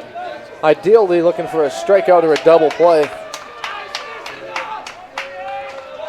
14th appearance on the year for the senior. 21 1/3 innings pitched, 17 hits, 11 runs, 7 of them earned, 11 walks, 18 strikeouts, 2.95 ERA. Breaking ball, shallow pop-up's going to stay in the infield for Brady Wood.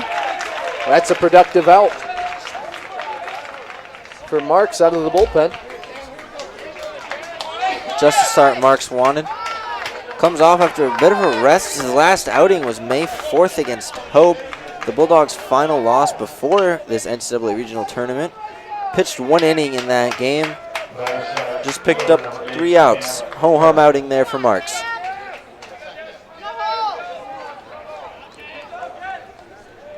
Brings up Cam Farron.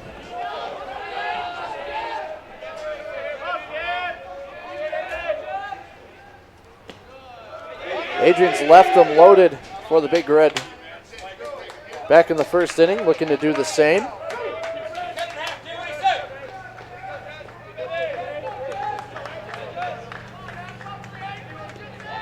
Farron 0-2 on the day. Flew out to left and then grounded out to Paddock at first.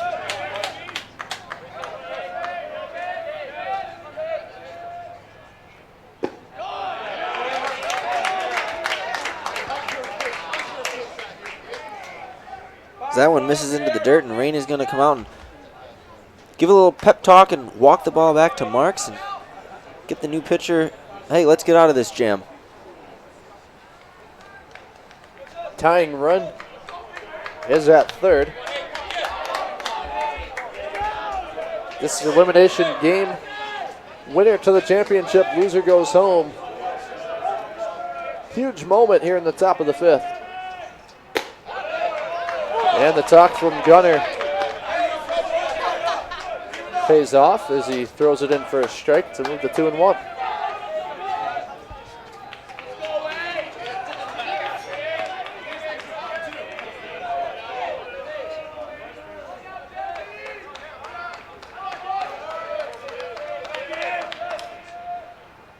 Two-one for Marks, swing and a miss, 2-2.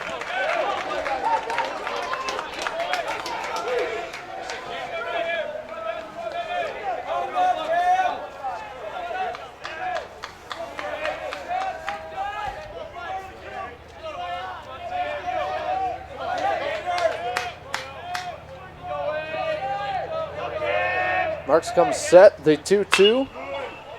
Grounded to first, and Jesse Marks has come on and done it. He leaves him loaded for the second time today. Denison fills him up and can't bring one across. Jason Croce, Brandon Cooper, Zach Shearing do up for the Bulldogs. Balance so much.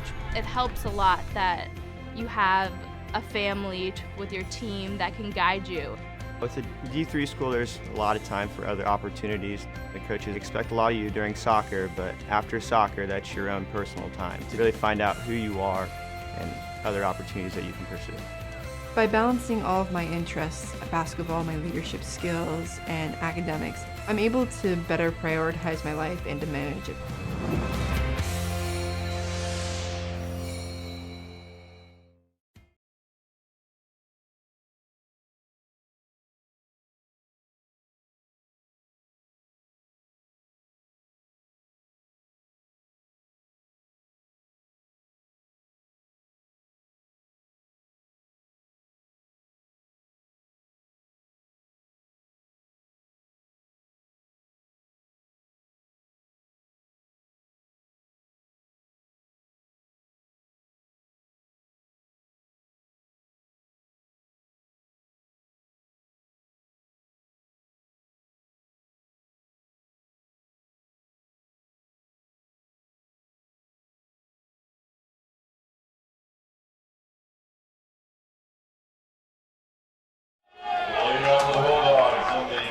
Croce steps in the bottom of the 5th for the Bulldogs.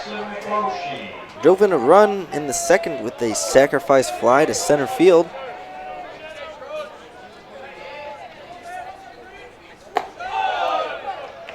First offering from Breckman misses high and inside. Croce goes ahead 1-0 in the count.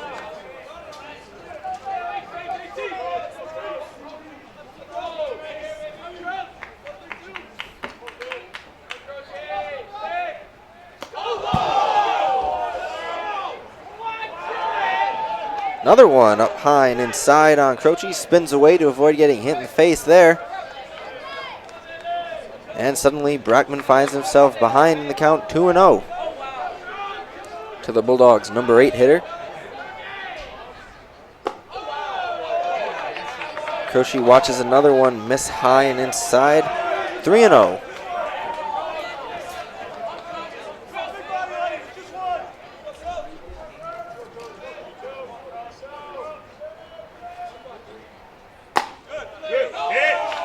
That one misses as well. Croce gets on with a leadoff 4-pitch walk. Brings up Brandon Cooper. Left fielder grounded out to second. Now batting the left fielder, number 21, Brandon Cooper.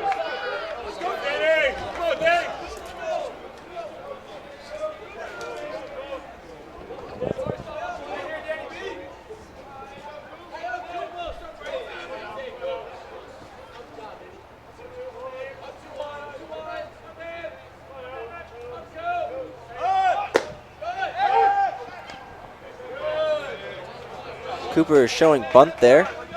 Pulls it back. And they throw down to first as Croce scampers back in time. Good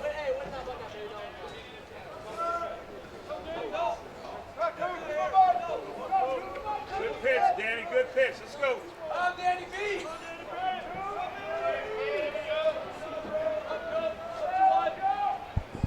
Brackman comes set on the 0-1. Cooper squares the bunt, puts it out on the first base side. That's going to do the job. As Croce advances to second, Cooper doing a little bit of it all here in this regional tournament. Brings up Zach Shearing in the top of the lineup. One of the few times we've seen the Bulldogs actually able to get those sacrifice bunts down to move the runners up.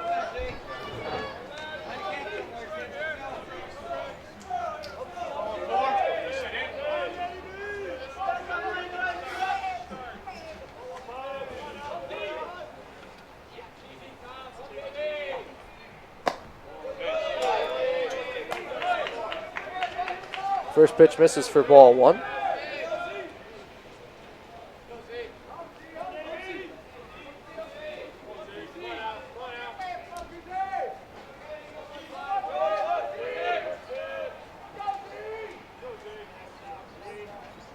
To Shearing.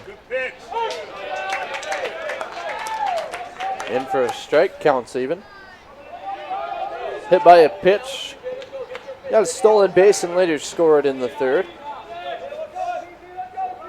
Making him 1 for 1 here in game 5.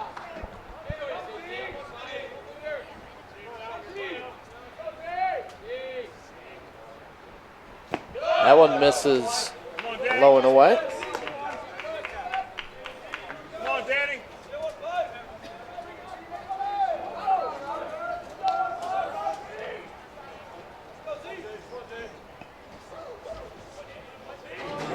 Breckman nearing 60 pitches.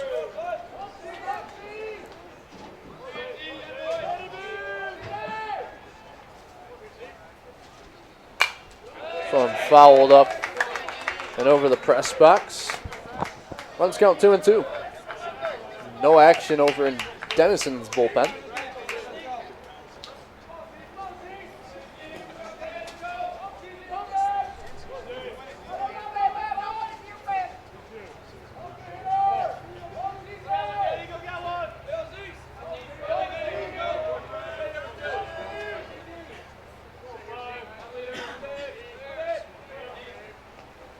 The 2-2 bounces in.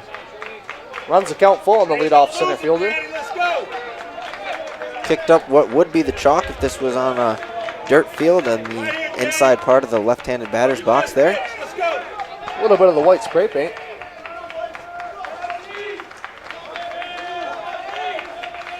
Right here, Danny. Let's go, kid.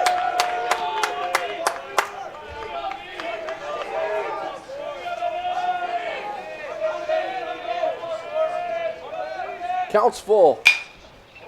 This one down the line into the big red bullpen.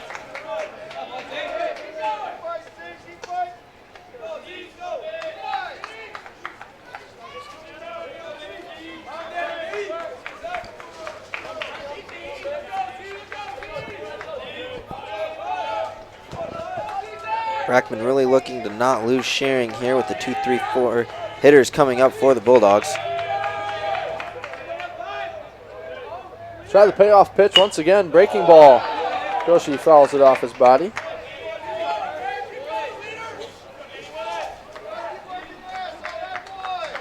This will bring up the 8th pitch of the at-bat here to Shearing. Hanging tough.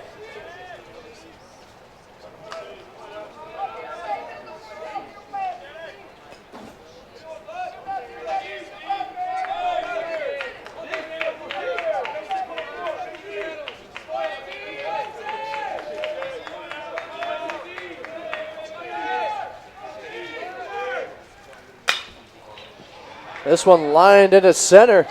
Ton of movement on that one. But Farron's able to make the catch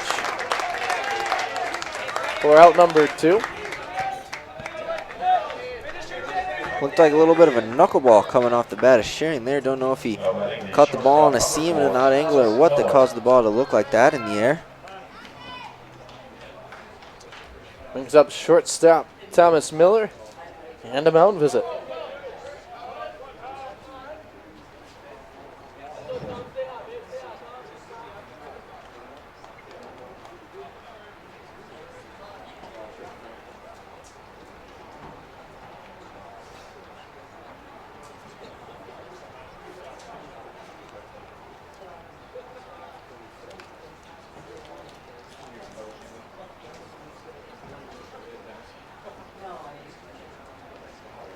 Corey Ray comes in to break things up, and Coach trots back to the dugout. Spencer trots back behind the plate. Let's go, Danny.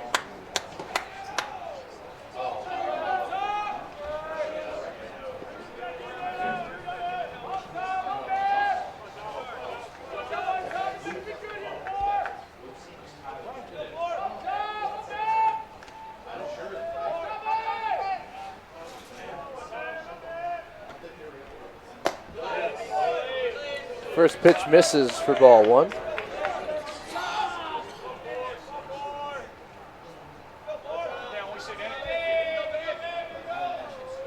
Brackman's missed on the first pitch 3 out of 4 batters in this inning. A little bit unusual for him so far in this game.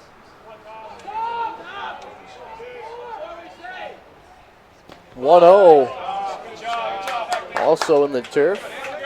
Both catchers getting a lot of work behind the plate today.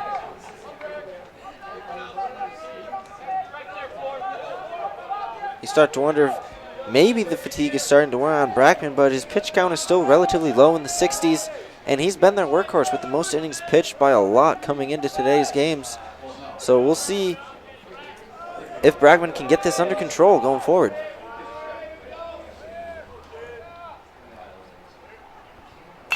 This one fouled back. Just missed the 2-0 pitch.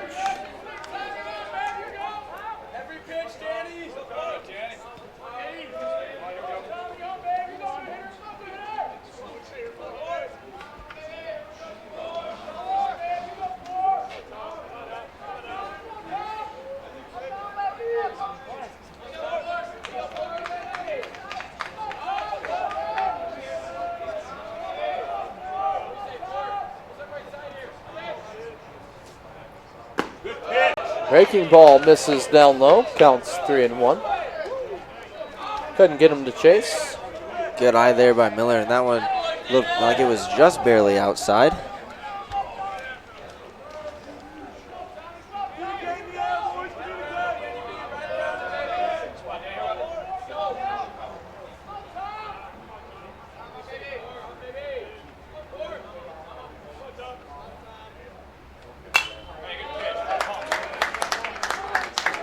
That one gets sent backwards out of play. Push the count full on Miller. Hey, right here, Danny. Throw your best pitch. Your best pitch right here, Danny. Let's go.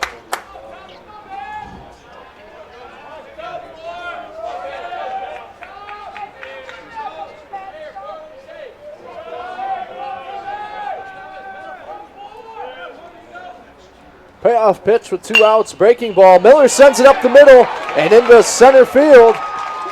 Here comes Croce. And Farron fakes the throw to try to get Miller.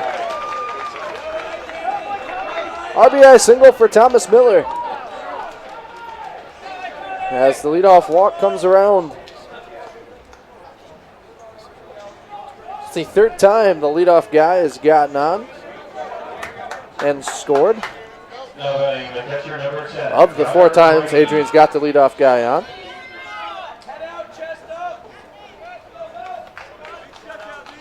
Let's see if Rainey can continue the 2-out momentum for the Bulldogs here. Still looking for that first hit on the day after having a big game yesterday, going 3 for 4.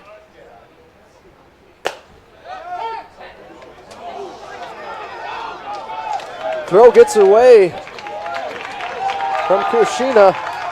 Puts Miller at second. Good idea there by Spencer, as Miller had quite a good secondary lead. Rifles the quick throw down to first, but just a little too hot for Kushina to handle. Goes past him into the fence over towards right field, and Miller will take second, putting a runner in scoring position for Rainey with 1 strike on him.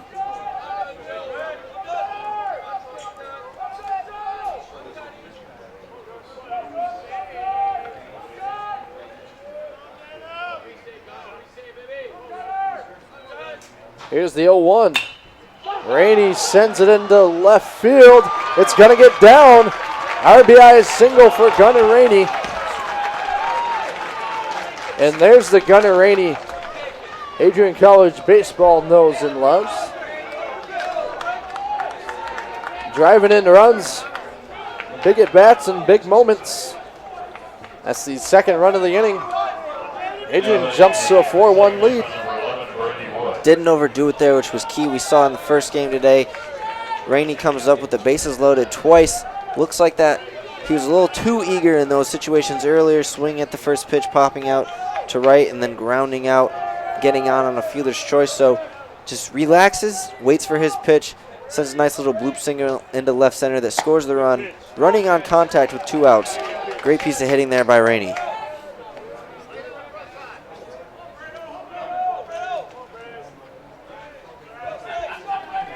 Brings up Brady Wood, 2nd baseman for the Bulldogs. Woods had an RBI single in the 3rd, got caught stealing, makes him 1 for 2 on the day. Come on, Danny. Come on. Let's go. Come on, Danny. We need 1 out, kid.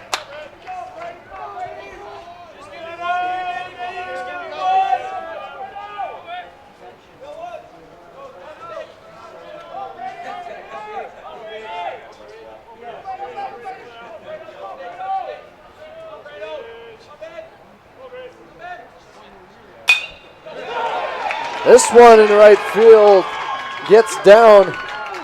Rainey's going to get to 3rd. Runners on the corners as Adrian's starting to put a few hits together. Stringing some offense. A little 2-out rally. In the bottom of the 5th, this is an even inning, Joe. You're right. Already 2 runs here in the 5th. They picked up 1 in the 3rd, so doing a little more damage in the odd-numbered innings in this game as compared to only getting runs in the even numbers in game number 1 on the day for the Bulldogs. We'll see if Darnell can break his slump and continue the 2-out magic going for the Bulldogs to add on to that lead to keep their season alive. Here's Dugan Darnell. See if he can keep the rally caps going.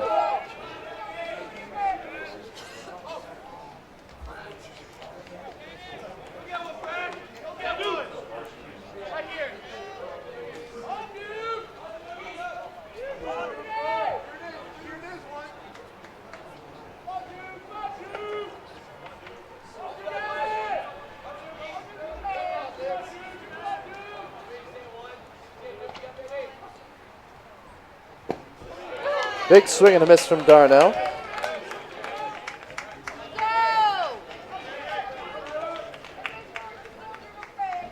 Shows that Dugan really wants to end that slump that he's been in that in this tournament. A huge rip there on the first pitch. Can't connect.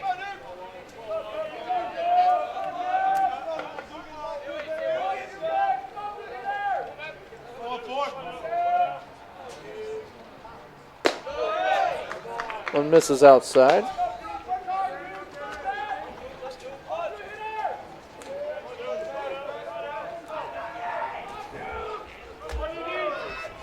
The count's 1-1 on the 5-hitter. Struck out and grounded out to the pitcher so far in game 5.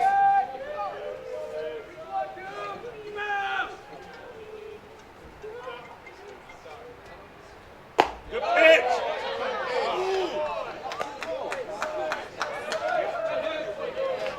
Mound missed inside.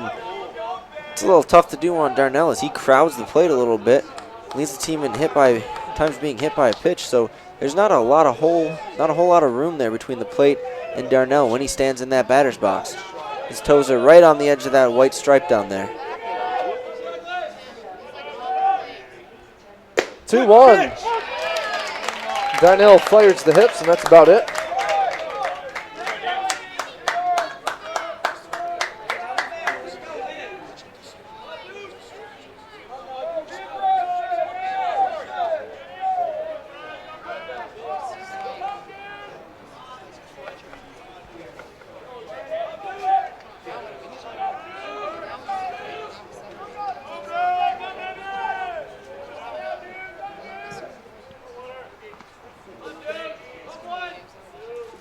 The 2-2. Blooper into left field. Walker's coming in. He's going to make the play. Looked like he couldn't find it at first, but it comes on to make the play to end the rally of a 5th inning for Adrian. They jump out to a 4-1 lead. 9-1-2 due up for Denison. Sports is important, but having the academic part along with it is a big plus. I've discovered in myself, a newfound ability to overcome adversity at all different angles. At a Division III school is really shaped around you developing yourself as a complete individual. The end result in my mind is you just become a very well-rounded person. Before I came into college, I didn't really think I'd be able to balance so much. It helps a lot that you have a family with your team that can guide you. With a D3 school, there's a lot of time for other opportunities. The coaches expect a lot of you during soccer, but after soccer, that's your own personal time to really find out who you are and other opportunities that you can pursue. By balancing all of my interests, basketball, my leadership skills, and academics, I'm able to better prioritize my life and to manage it.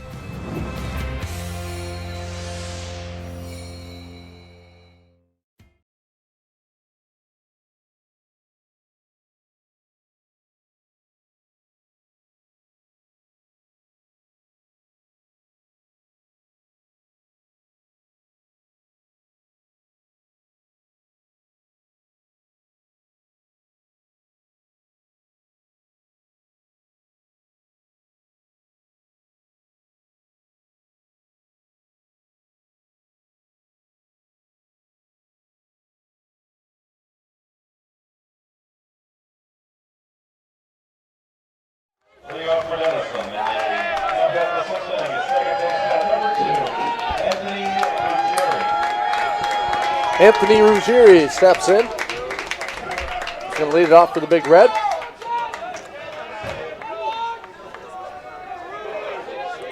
Marks back on the mound for the Bulldogs after inheriting a bases loaded situation from Denny and getting the next 2 batters he faced to get out. It's going to be a leadoff bunt single. Talk about a guy changing the things around. 9-hitter coming in clutch. He's 3 for 3 today. Game number 5. He was 0 for 5 prior. Big game so far for the sophomore second baseman for the Big Red. getting back in the field after playing as the designated, second baseman earlier today, designated hitter yesterday.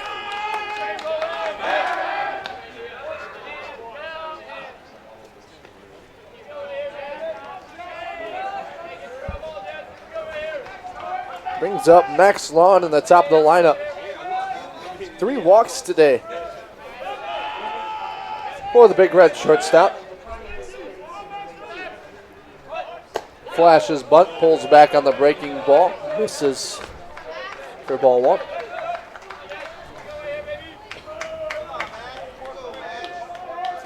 Yeah, Long got the leadoff walk in the first inning and then drew another one in the second.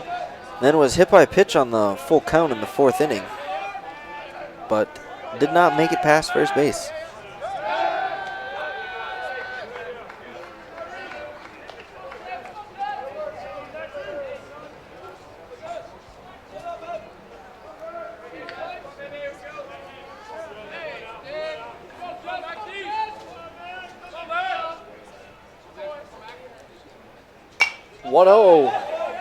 Fouled off the first base side, out of play.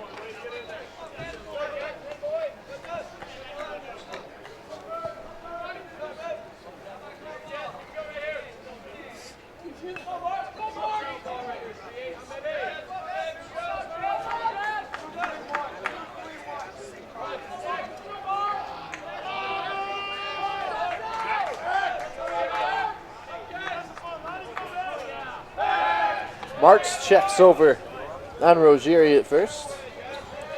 Paying close attention to Ruggieri. Already stole a base there in the 4th inning after singling to left center.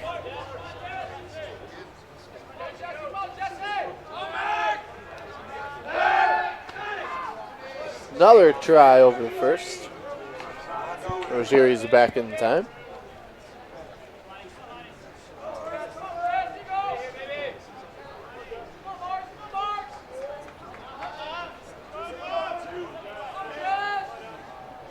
The 1-1 delivery is a breaking ball for strike 2.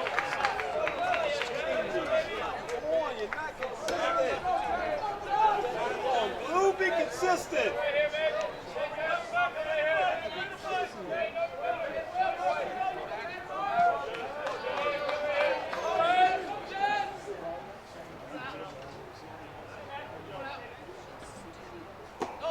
Breaking ball inside evens the count at 2.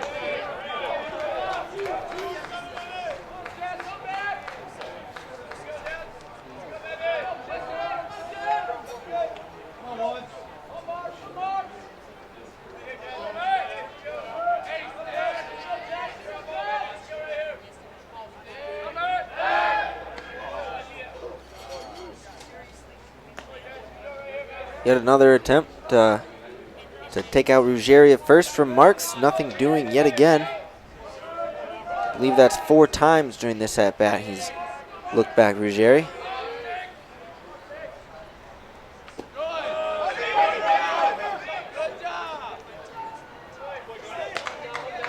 So that one misses low and away in the dirt to push the count full. Wonder if we will see Ruggieri on the move with a full count but no outs in the inning.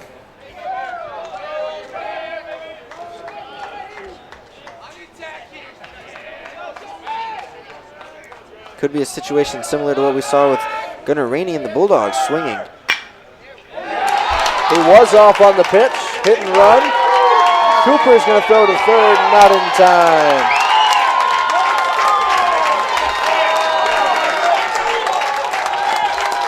So put runners on the corner.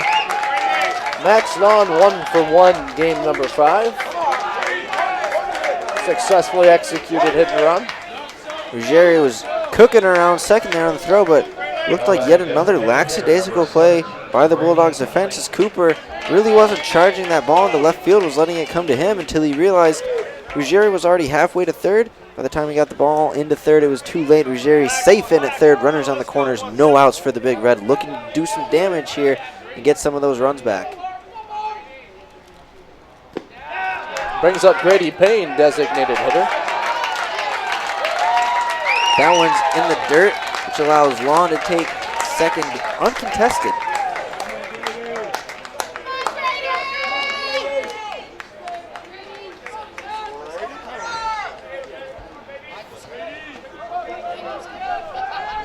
Those 2 runs are huge here in the 6th inning, with the Big Red chasing 3.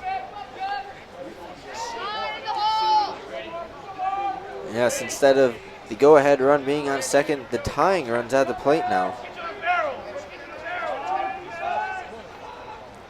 Hain 0 for 9 with 2 walks.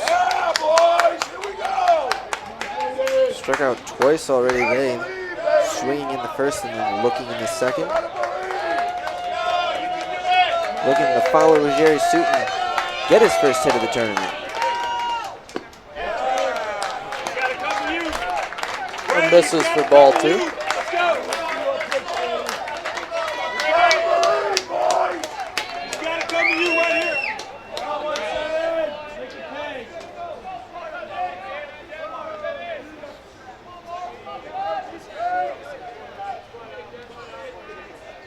Two-0 from Marks in the dirt. Have a lefty in the bullpen for Adrian. Looks like there's an arm up in the Denison bullpen as well.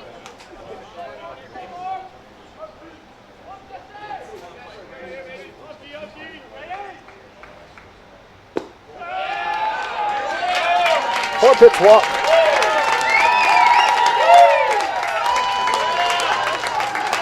And that'll load him for Denison. Bases loaded hasn't been beneficial to him so far. They've left them all loaded twice. Back in the 1st and the 5th.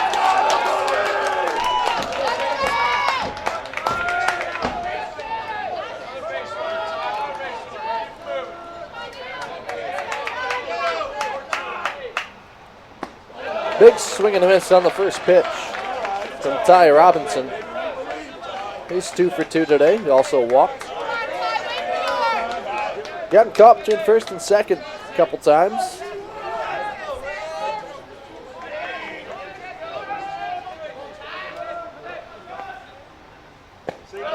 Breaking ball in the dirt.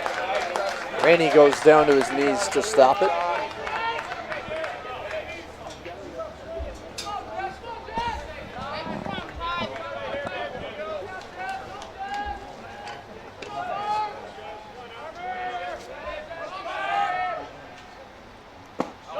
This one misses low, counts 2-1.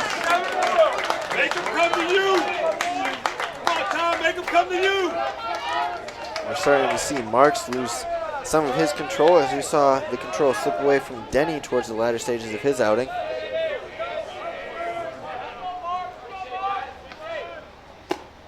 That one finds the zone, evens the count up 2-2. Hey, anything close, Tom, let's go.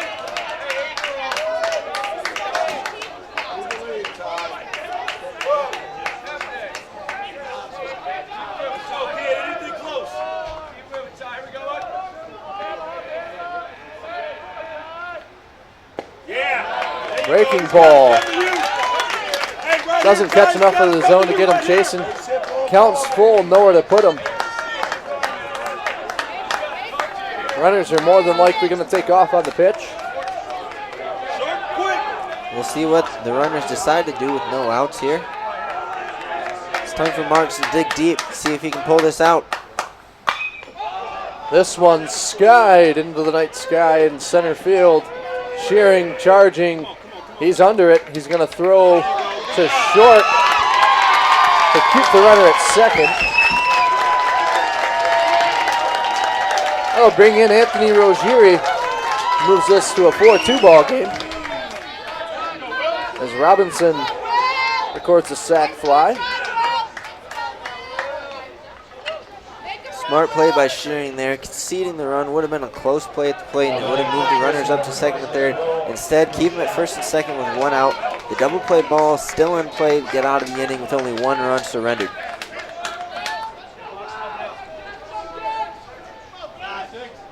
And the guy who's had the potential to ground into a couple double plays, Krishina, has 2 fielder's choices in his last 2 at-bats that took care of Robinson at second. Will Krishina now up. couple of fielders' choices and a fly out to center. The Big Red, statistical leaders in all of Division III in sack flies. And we see another one there. That's a team doing all the little things. And the little things add up to a big thing in the winningest season in program history in a regional appearance. Well, the Big Red are no stranger to small ball. We saw it executed perfectly in yesterday's win over La Roche, and we're seeing it again here today, moving the runners around, sack flies to score them. Team baseball at its finest.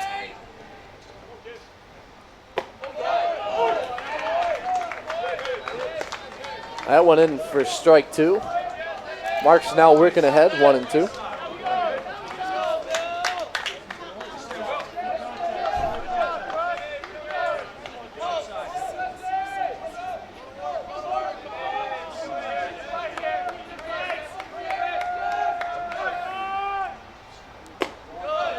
One and two misses high.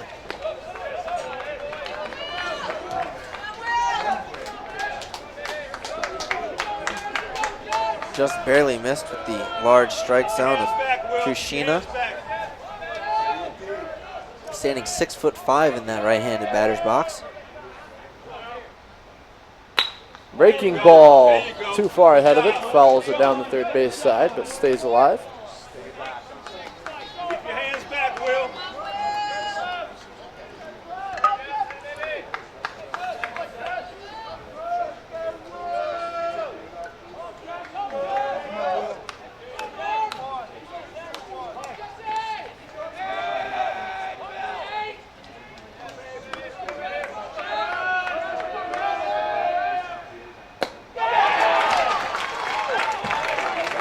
So Marks gets him swinging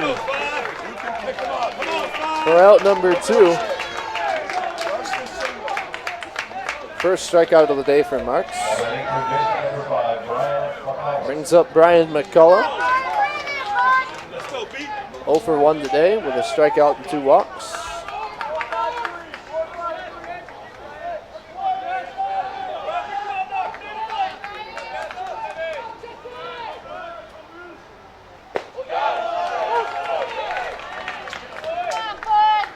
It's also the first time Kushina has gone down on strikes in this NCAA regional tournament.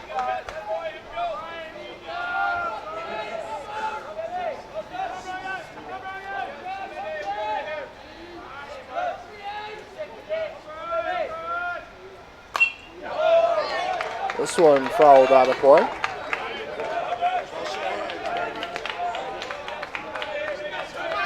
Mark's now up in the count. 0-2 here to McAuliffe, looking to get out of this inning, preferably with a strikeout. Get his second on the day and second in a row. And what could be his last batter faced with that arm up in the Bulldogs bullpen.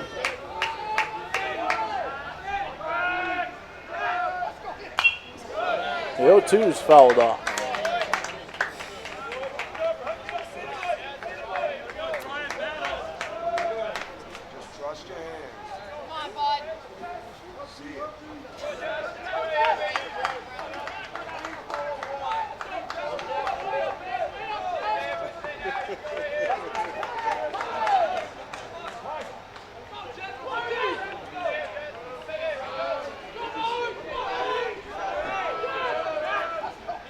The 0-2 swing and a miss.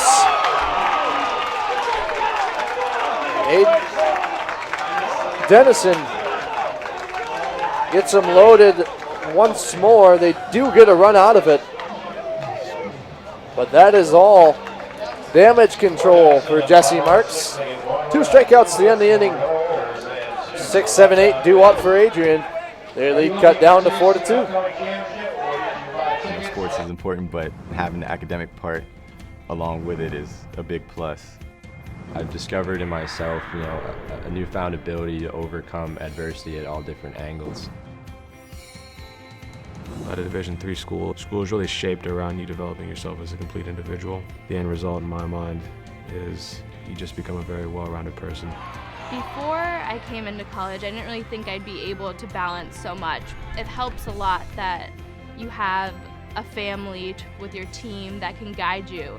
With a D3 school, there's a lot of time for other opportunities. The coaches expect a lot of you during soccer, but after soccer, that's your own personal time to really find out who you are and other opportunities that you can pursue. By balancing all of my interests, basketball, my leadership skills, and academics, I'm able to better prioritize my life and to manage it.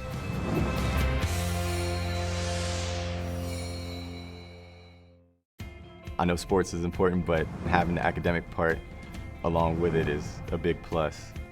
I've discovered in myself, a newfound ability to overcome adversity at all different angles. At a Division III school is really shaped around you developing yourself as a complete individual. The end result in my mind is you just become a very well-rounded person. Before I came into college, I didn't really think I'd be able to balance so much. It helps a lot that you have a family with your team that can guide you. With a D3 school, there's a lot of time for other opportunities. The coaches expect a lot of you during soccer, but after soccer, that's your own personal time to really find out who you are and other opportunities that you can pursue. By balancing all of my interests, basketball, my leadership skills, and academics, I'm able to better prioritize my life and to manage. Chad Paddock starts off the inning. He's going to see the new pitcher, Will McManaman. Joe, what do you got on McManaman? Normally a starter for the Big Red, 12 games started so far out of his 13 appearances. 6-1 record, 56 innings pitched, 63 hits, given up 22 runs, 21 of them charged to him, 16 walks, 50 strikeouts, 3.38 ERA. Making his first appearance in the regional tournament. His last outing was a quick one. Started on May 19th against Worcester. Went only one inning, giving up five hits and 6 runs with 2 walks.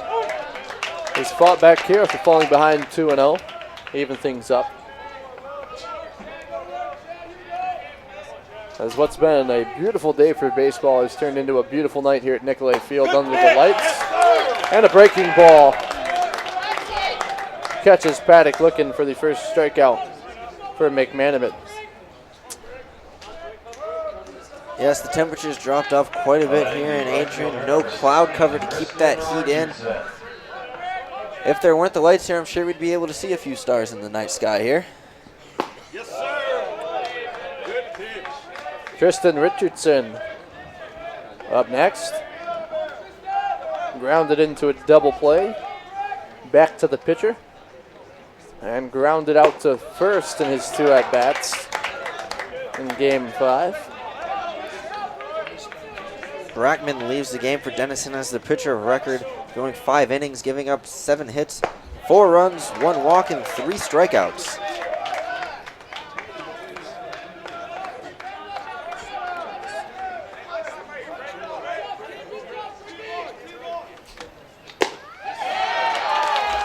Three straight swing and a miss from Richardson. 2 up, 2 down by way of strikeout. For the Bulldogs, brings up Jason Croce. Walked and scored. A sacrifice fly back in the 2nd. Walked in the 5th.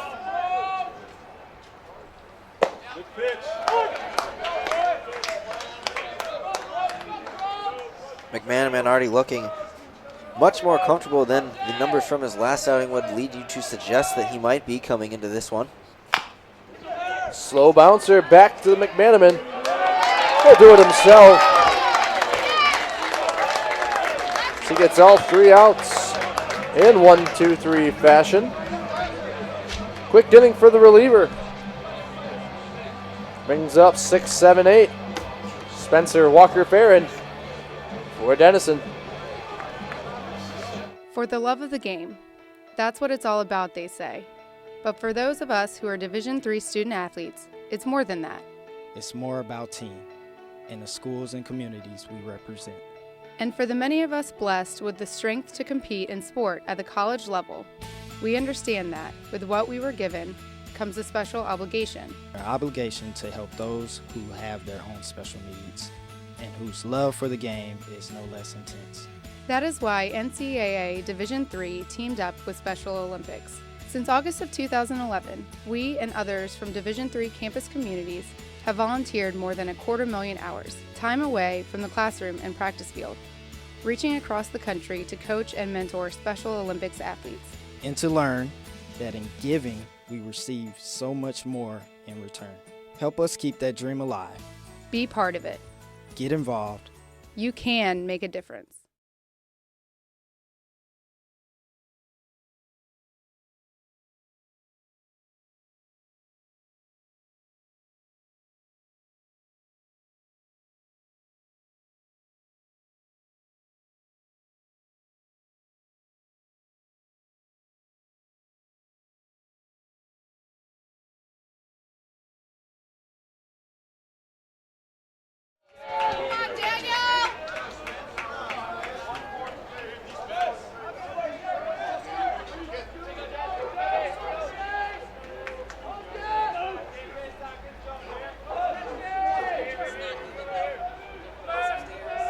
So Marks comes back out.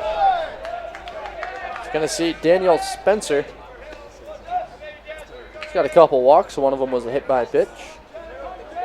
Vince Walker and Cameron Farron will make an appearance here in the 7th. I wonder if Marks is sent back out to the mound after such a quick inning that Denison was able to make with the Bulldogs there. That, you know, you figure he didn't have that much time to sit down and get cold. Why not keep the arm out there and keep the arms loose in the bullpen as we continue to see action in that Bulldog bullpen down the left field line.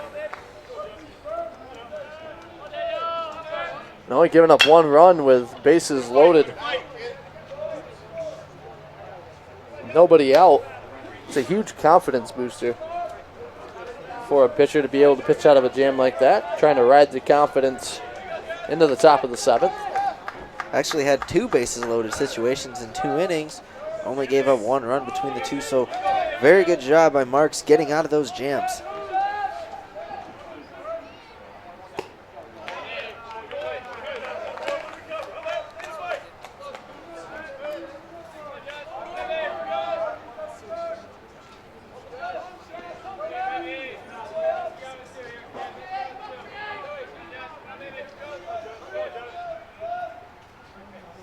Breaking ball, swing and a miss.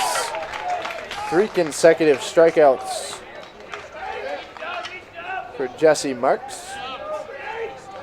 Looked like a different kind of swing there from Spencer. Looks like he kind of made up his mind before the ball even came out of Marks' hands that he was going to swing for the fences there. Did not work out for him as he gets sent back down on strikes. Brings up Vince Walker, left fielder. 0 for 3 in game 5. Gives him a 2 for 11 line with an RBI here in the Adrian Regional.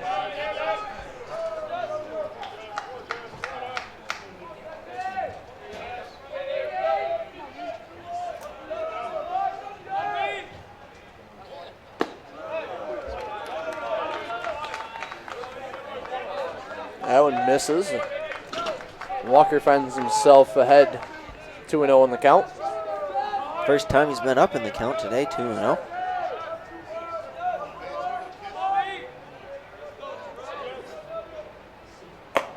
That one misses high.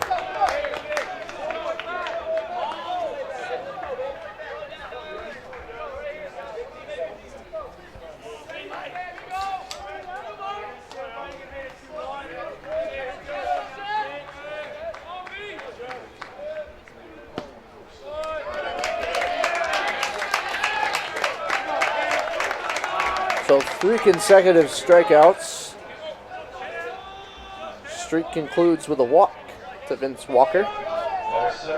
Brings up Cam Farron. A couple of ground outs to first and a fly out to left, making him 0 for 3 in game 5. Walker taking all the way there on 3-0. Picks up the 4-pitch walk.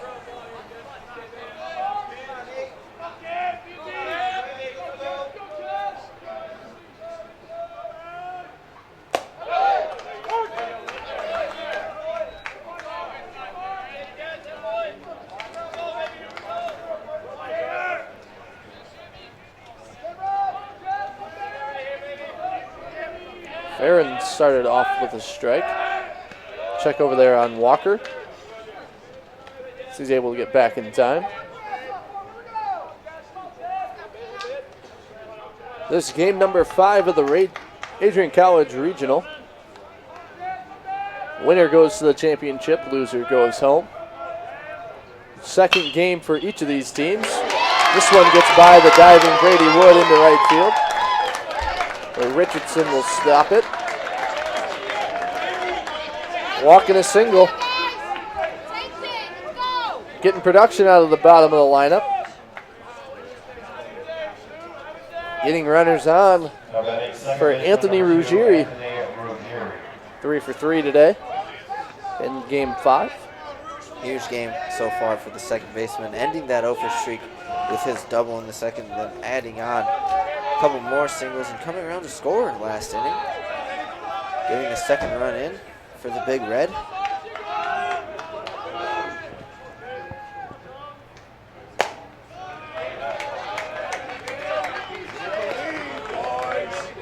Keep working.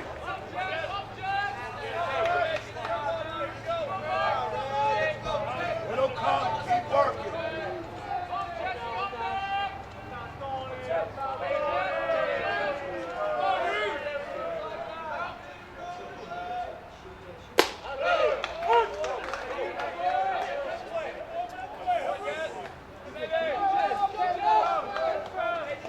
Jerry takes strike 1 there.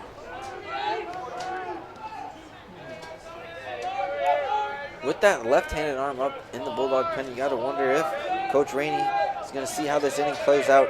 2 left-handers due up and 2 batters, so we'll see if he elects to keep Marks in until Payne comes up, that first left-handed batter in a row, followed by Robinson to make the switch to get that lefty-on-lefty matchup that a manager would prefer.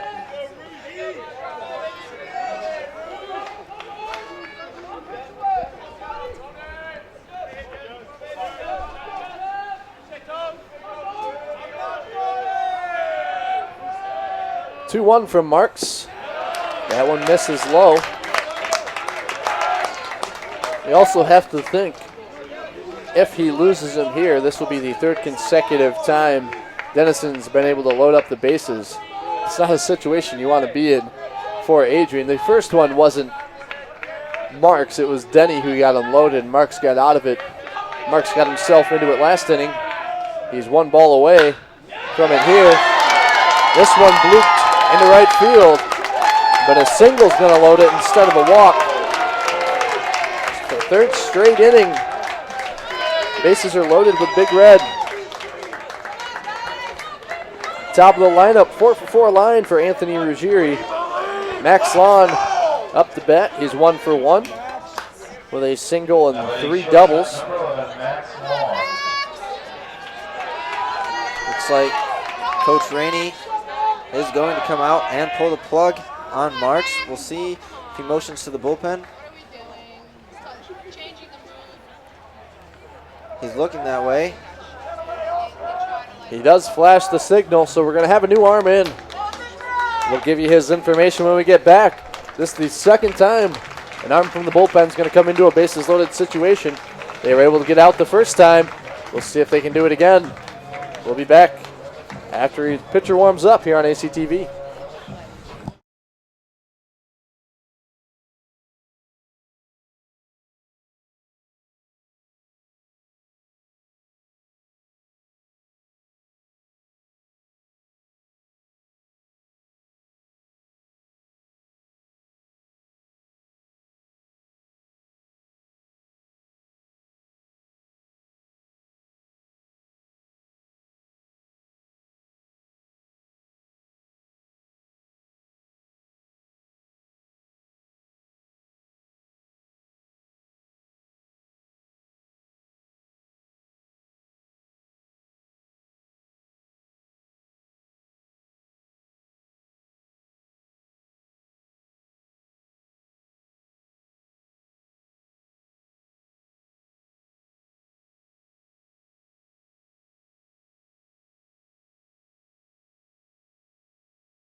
So shortstop Max Long comes up, bases loaded.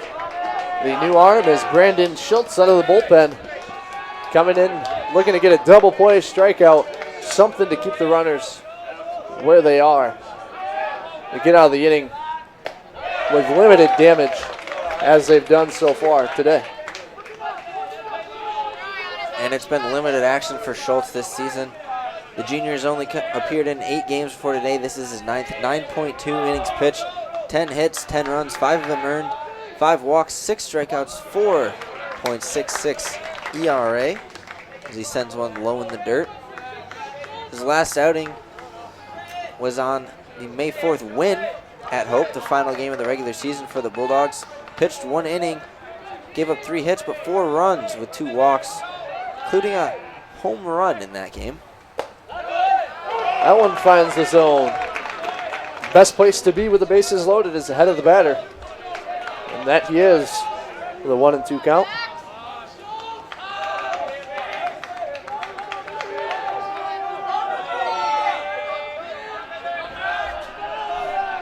The out here would be huge by way of strikeout. Shortstop calls timeout in Max Lawn.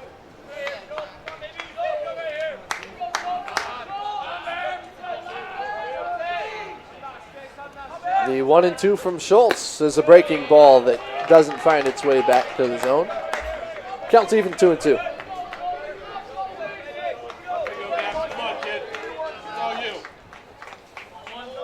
Definitely want to take care of Lon on this pitch. Don't want to give him a third ball, run it full. Give the chance for the runners to take off a little bit.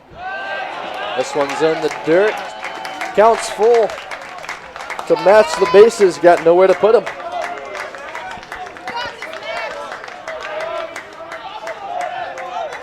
Huge pitch in this one.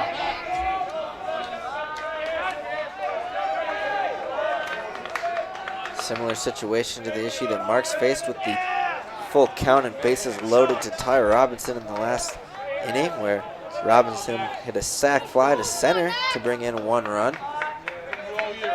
Cut into the Bulldog lead a little bit. Here's the payoff pitch. Grounded up the middle. Can they get out? Wood over to first. Stretching his paddock. He's called safe.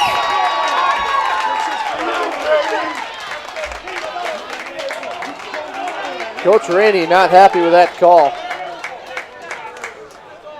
Just about all 4 infielders for the Bulldogs jumped up after that one, and I believe I counted 3 coaches on the field running out after that call by first base umpire Joe Kimbrough, marking him safe at first. So the leadoff walk, and Vince Walker comes in to score. Farron's over to third. Ruggieri's the one caught between first and second. Fielder's choice will be credited to Max Lawn.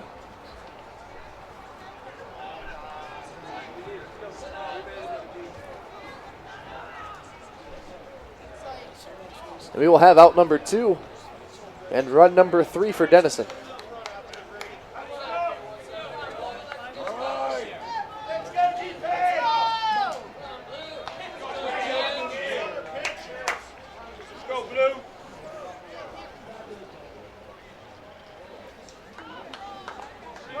Rainey walks away after his conversation with Joe Kimbrough.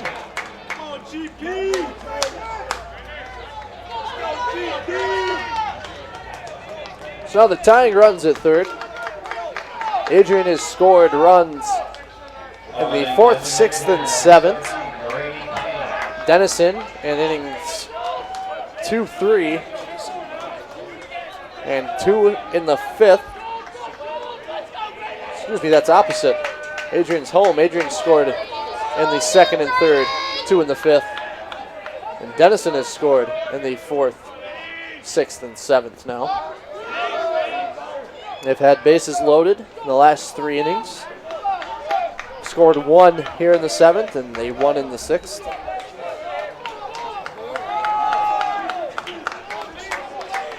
They've had the runners on. It's just been moving them around. Has been their offensive struggle.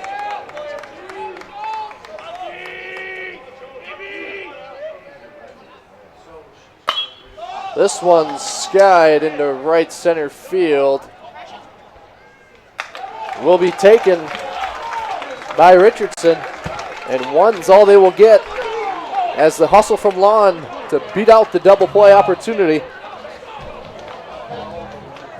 Brings in a run, and Denison inches one run closer. 9-1-2 due up for the Bulldogs. Division III schools offer academic scholarships instead of athletic scholarships. This really puts the focus that the student athlete needs to maintain that GPA. I did receive a non-athletic scholarship upon entering school. I got the presidential scholarship, which was huge for me. I think there's more opportunities for academic scholarships in Division III. A lot of people pick schools just based on the sport and don't get that experience. Being a Division III athlete and developing my leadership skills has definitely put my name out there and helped me get more recognition on campus, but more recognition nationwide. I did win the Jostens Trophy, which is based on leadership, academics, and then how well you do on the court. I'm also the Schwartz Scholar of my class. Schwartz Scholarship is basically a scholarship that is given to a student who's identified as a likely leader. At the end of the day, it won't matter how they play on the field, it will matter how they do in the classroom.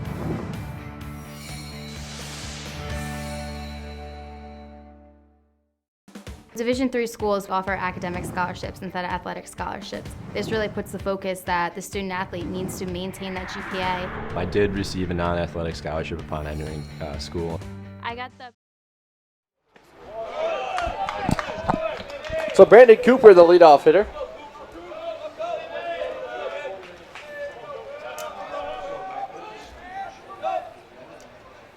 He sees ball one.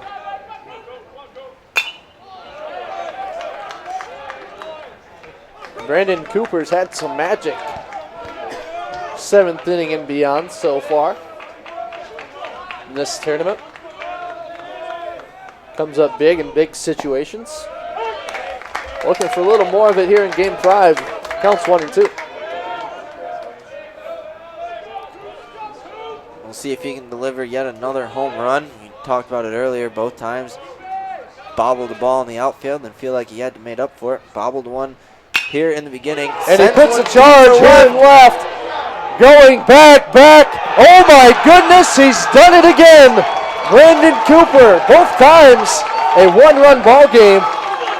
Twice in the 7th, once in the 8th. Call him Mr. Big Time, Brandon Cooper, as he puts another one over the fence. You have got to be kidding me. Have a tournament, Brandon Cooper. His 3rd in 2 days. What a time. What a time. Perfect timing, too, as we were just talking about how he's done it after bobbling those balls, feeling like he needs to make up for it. He must have heard us down there at the batter's box. Brings up Zach Shearing. He puts a charge into one in left field. This one's going to be caught by Walker. Fantastic closing speed to get in the gap for that one.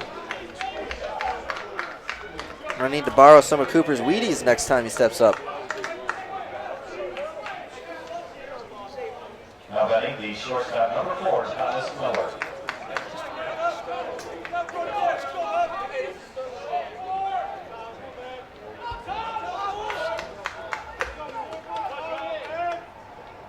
That's the 2nd time as well, Joe, that he's put that just over the 375 sign. The big wall out in left field.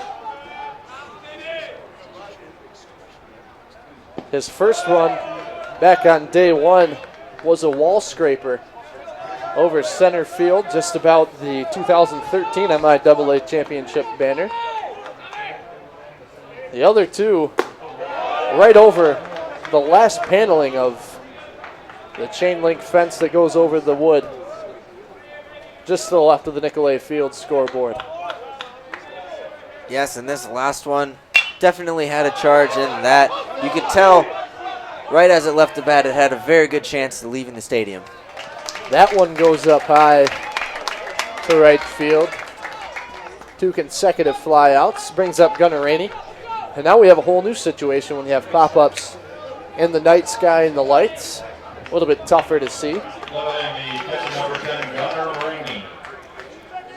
Lights were on before the start of this one, so the players could get used to that the shadows and the changing lights as the darkness comes on this game. Gunner sees ball 1.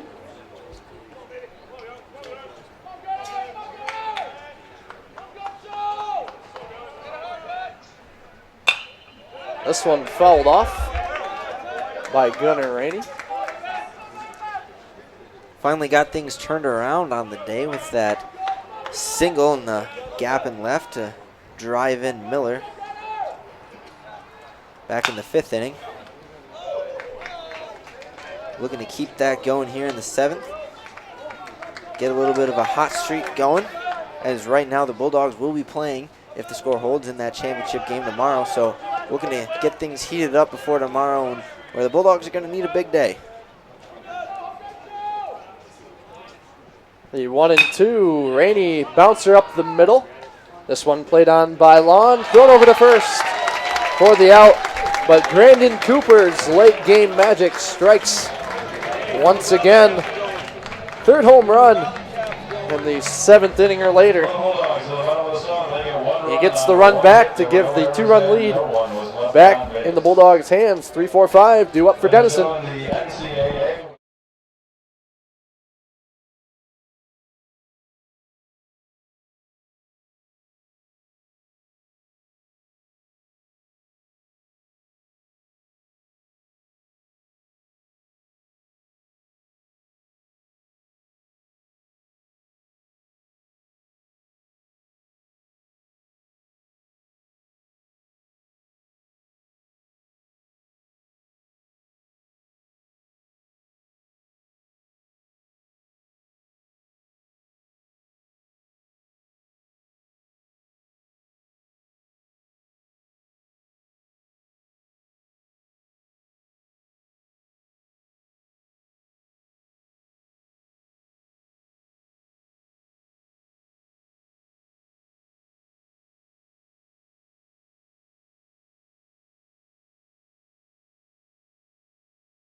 Ty Robinson going to get things started here in the top of the 8th. They're down to 6 outs, down to 2 runs. Winner go home. Squares the bunt. This one down the first base side and foul. A lot of pop on that bunt, traveling all the way past the bag at first.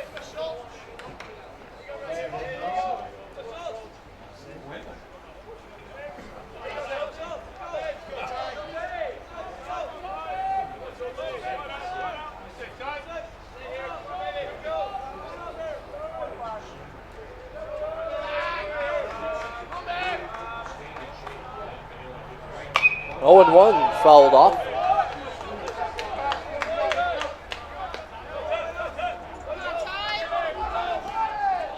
So now we're in the 8th, 2-run lead. Typically a Dugan Darnell situation. He was used for 3 innings in game number 1. You got to wonder if that has something to do with it. They might just go to him in the 9th, if at all. Yeah, I think Coach Rainey is going to keep Schultz in here since he only came on to get those final 2 outs of the 7th. And then the question is if we are going to, in fact, see Darnell, because he's due up 2nd in the bottom of the 8th, so he won't have a whole lot of time to get some throws in the bullpen, especially if he gets on base.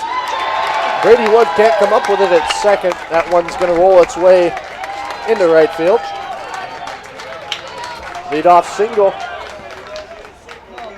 Brings up Will Krushina. 3rd hit on the day there for Robinson. 3 for 3 with a walk and a sacrifice fly. Another one from the Big Red, who's having a game, joining Ruggieri down there at the bottom of the order.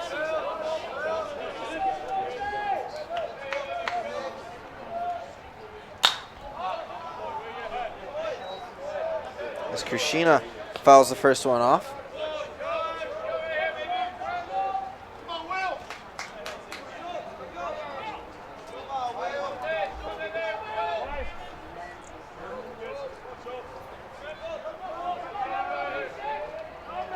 Schultz with the 0-1 delivery, bounces it in.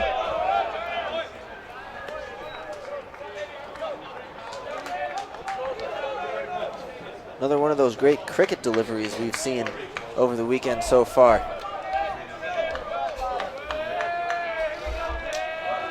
Seen quite a few of them come up short.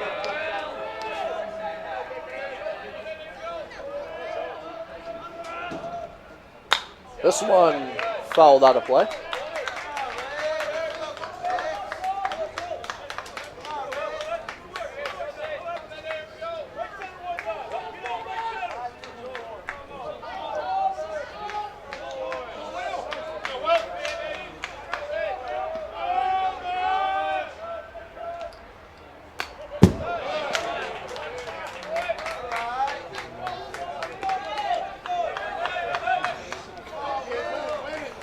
Another one fouled off by Krishina, staying alive.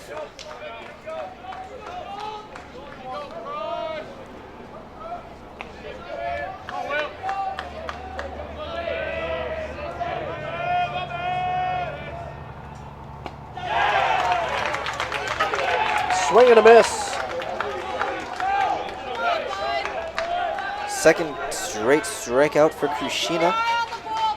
Schultz picks up his first of the night. Looks like there is some action down in that Adrian bullpen. Jason Schrader, the tall right-hander, warming up.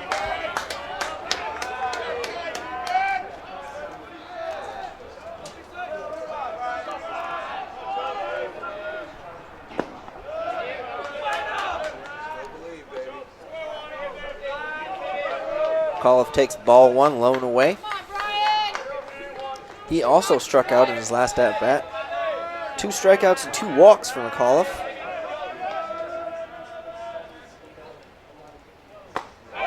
Big cut and a miss there at the 1-0.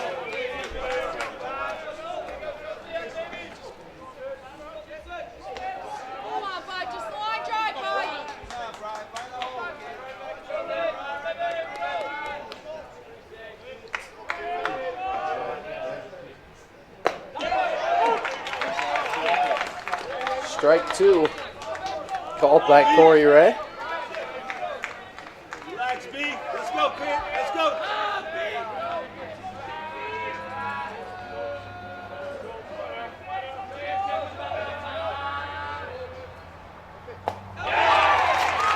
Another big swing and a miss. 2 consecutive strikeouts now for Schultz.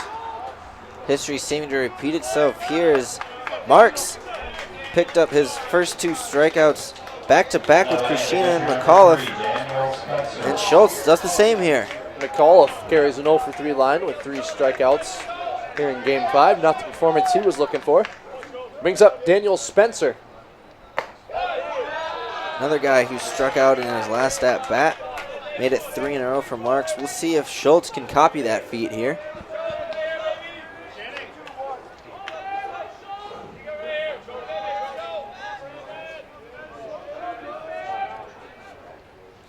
This one's skied up. It'll stay in the infield. Who wants it? Apparently they all did. But Schultz says, I'll take it myself. Much to the chagrin of Paddock, it looks like, giving him a little flack walking off the field there. So Schultz sits down 3 straight.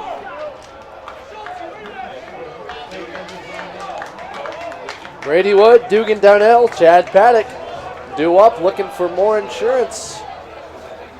Bottom of the 8th.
So now we'll take a look at tomorrow as we hit the bottom of the 8th. Winner of this game will play in the championship. First game's at noon o'clock. That's right, noon o'clock.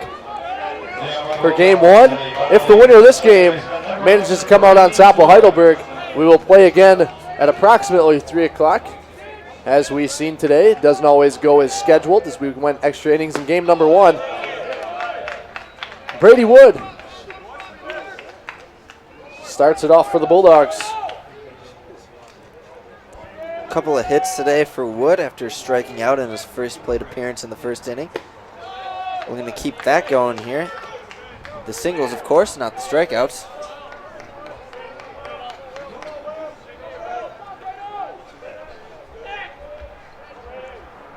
The 1-0 finds its way for a strike. We'll even things up at 1. Reaction 2-1. You start looking at our scoreboard. This one fouled up and out of play. Just missed it. Now the count's even. 2-2.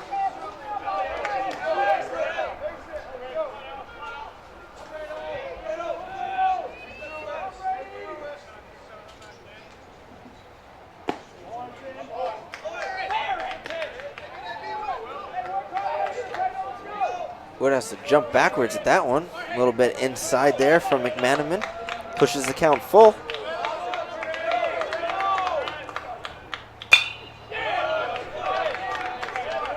This one fouled off to stay alive.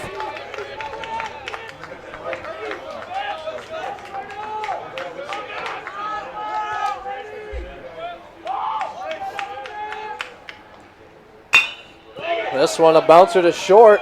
These are tough plays. Lon gets it out quickly. And the throw is made in time. What a phenomenal play by Max Lon. He knew he had to get rid of it quick. That was one of those ones he barely had in his glove. Probably didn't even catch it, just transferred. Got it out very quickly and in time for out number 1. Yeah, if you're a good fielder and that ball is coming toward you, you can just angle your glove into your throwing hand where it just hits your glove right into your hand, cocked and ready to throw him out. Can't do it any better than that.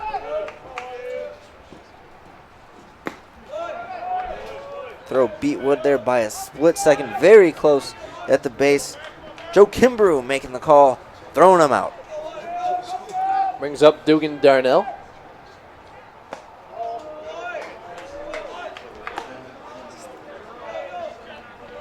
Darnell watches the first 2 go low and away to go up in the count. 2 balls and no strikes. Jammed him. This one's going to be caught by McAuliffe.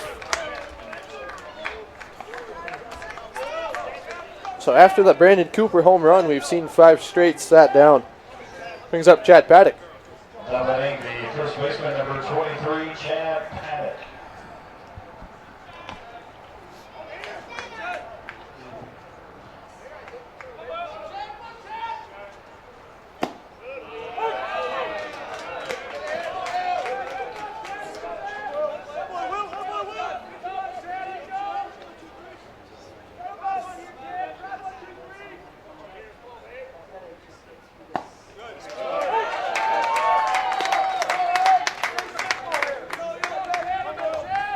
Paddock finds himself down 0-2.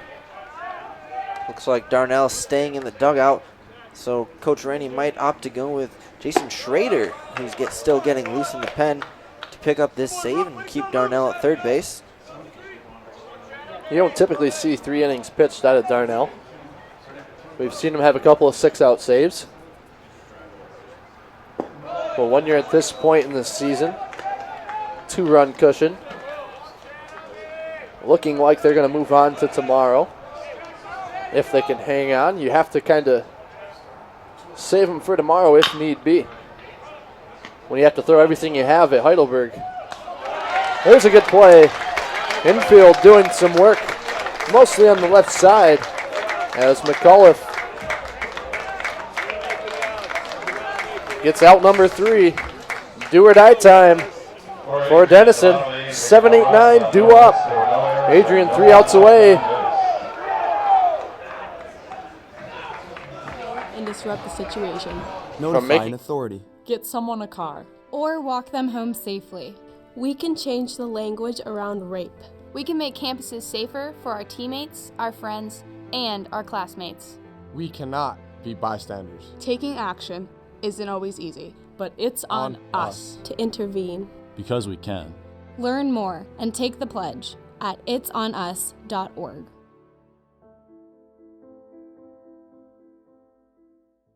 We can stop to make sure someone is okay.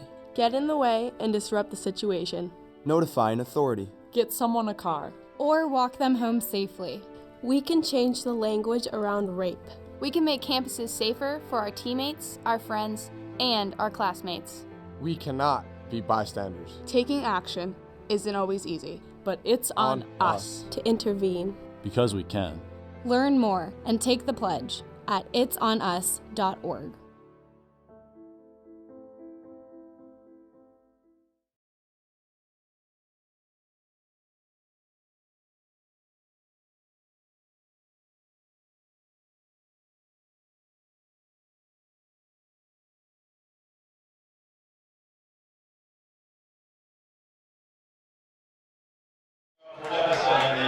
And here we are, top of the ninth, semifinal game.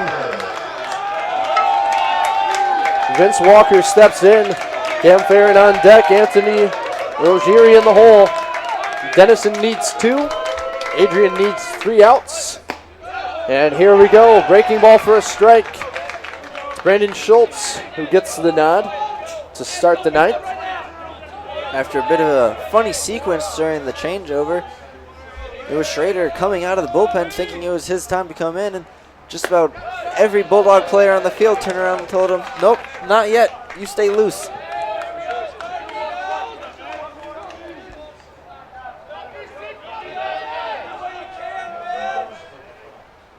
One and one. This one sent to Wood, who makes the jumping catch in shallow right field. Soft liner there from Walker. Scored the last run for Denison. Won't get the next one, though, as he sat down. The all-important first out. Brings up Cam Farron. Schultz looking to pick up the 8-out save. Don't see too many of those.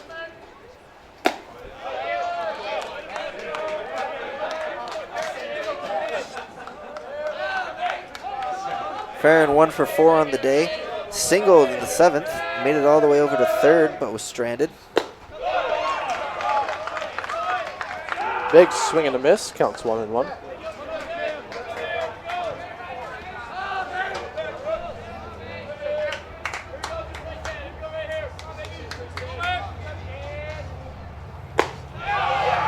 Another big cut. 1 and 2.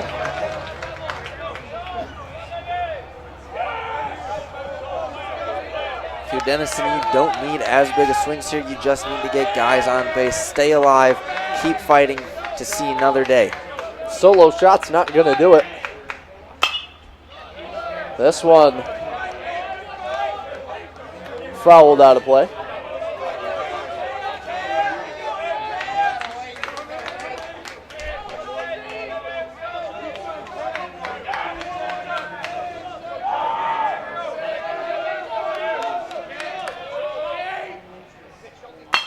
This one, a blooper to the other side. This time,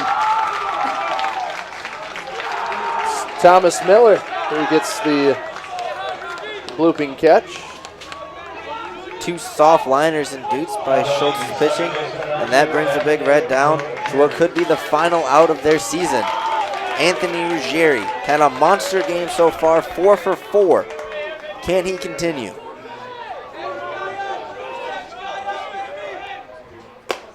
Swing and a miss for strike 1. Everybody looking to play the hero here for Denison.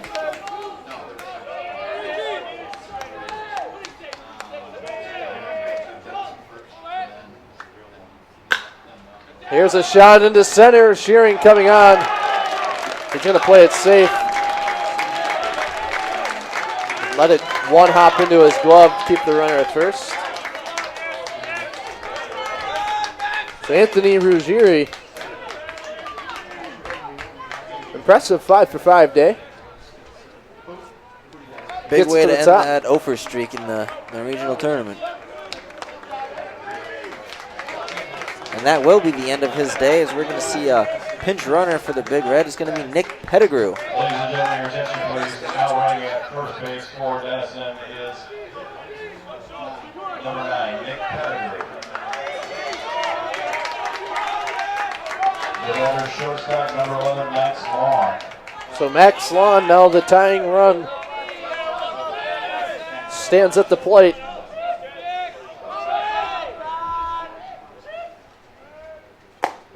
First pitch in for a strike. Pettigrew with the more speed on the base paths. 6 stolen bases this year, has not been caught.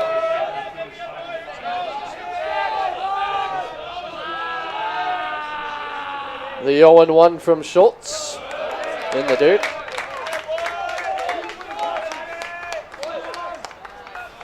Lawn at the plate, 1 for 2, 2 walks, and was hit by a pitch, representing the tying run for the Big Red.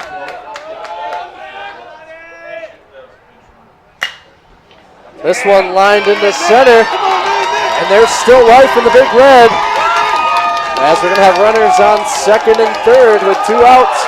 2-out rally, tying runs in scoring position. Would you expect anything else?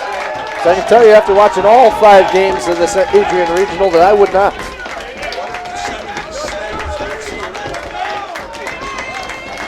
Brings up Grady Payne, 0 for 4 today. Needs to turn that around right now.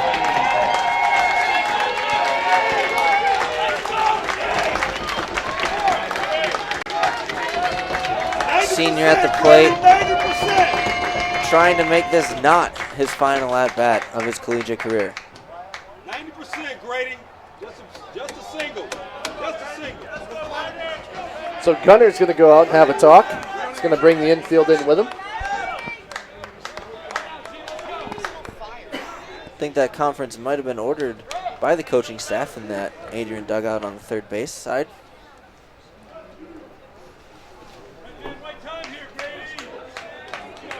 They are 1 out away Hey, nobody better. from a date with Heidelberg in the regional championship tomorrow.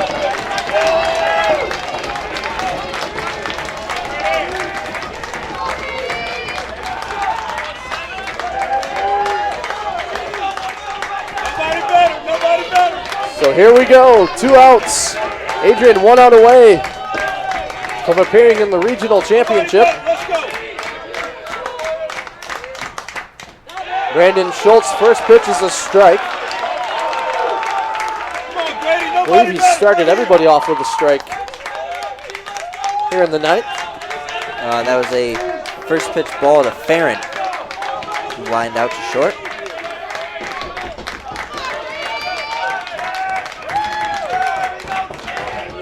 Here's the 0-1. This one fouled off.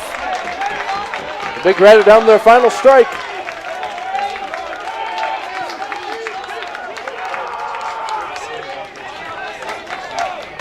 Payne's got 30 strikeouts on the season, hoping to not make it 31.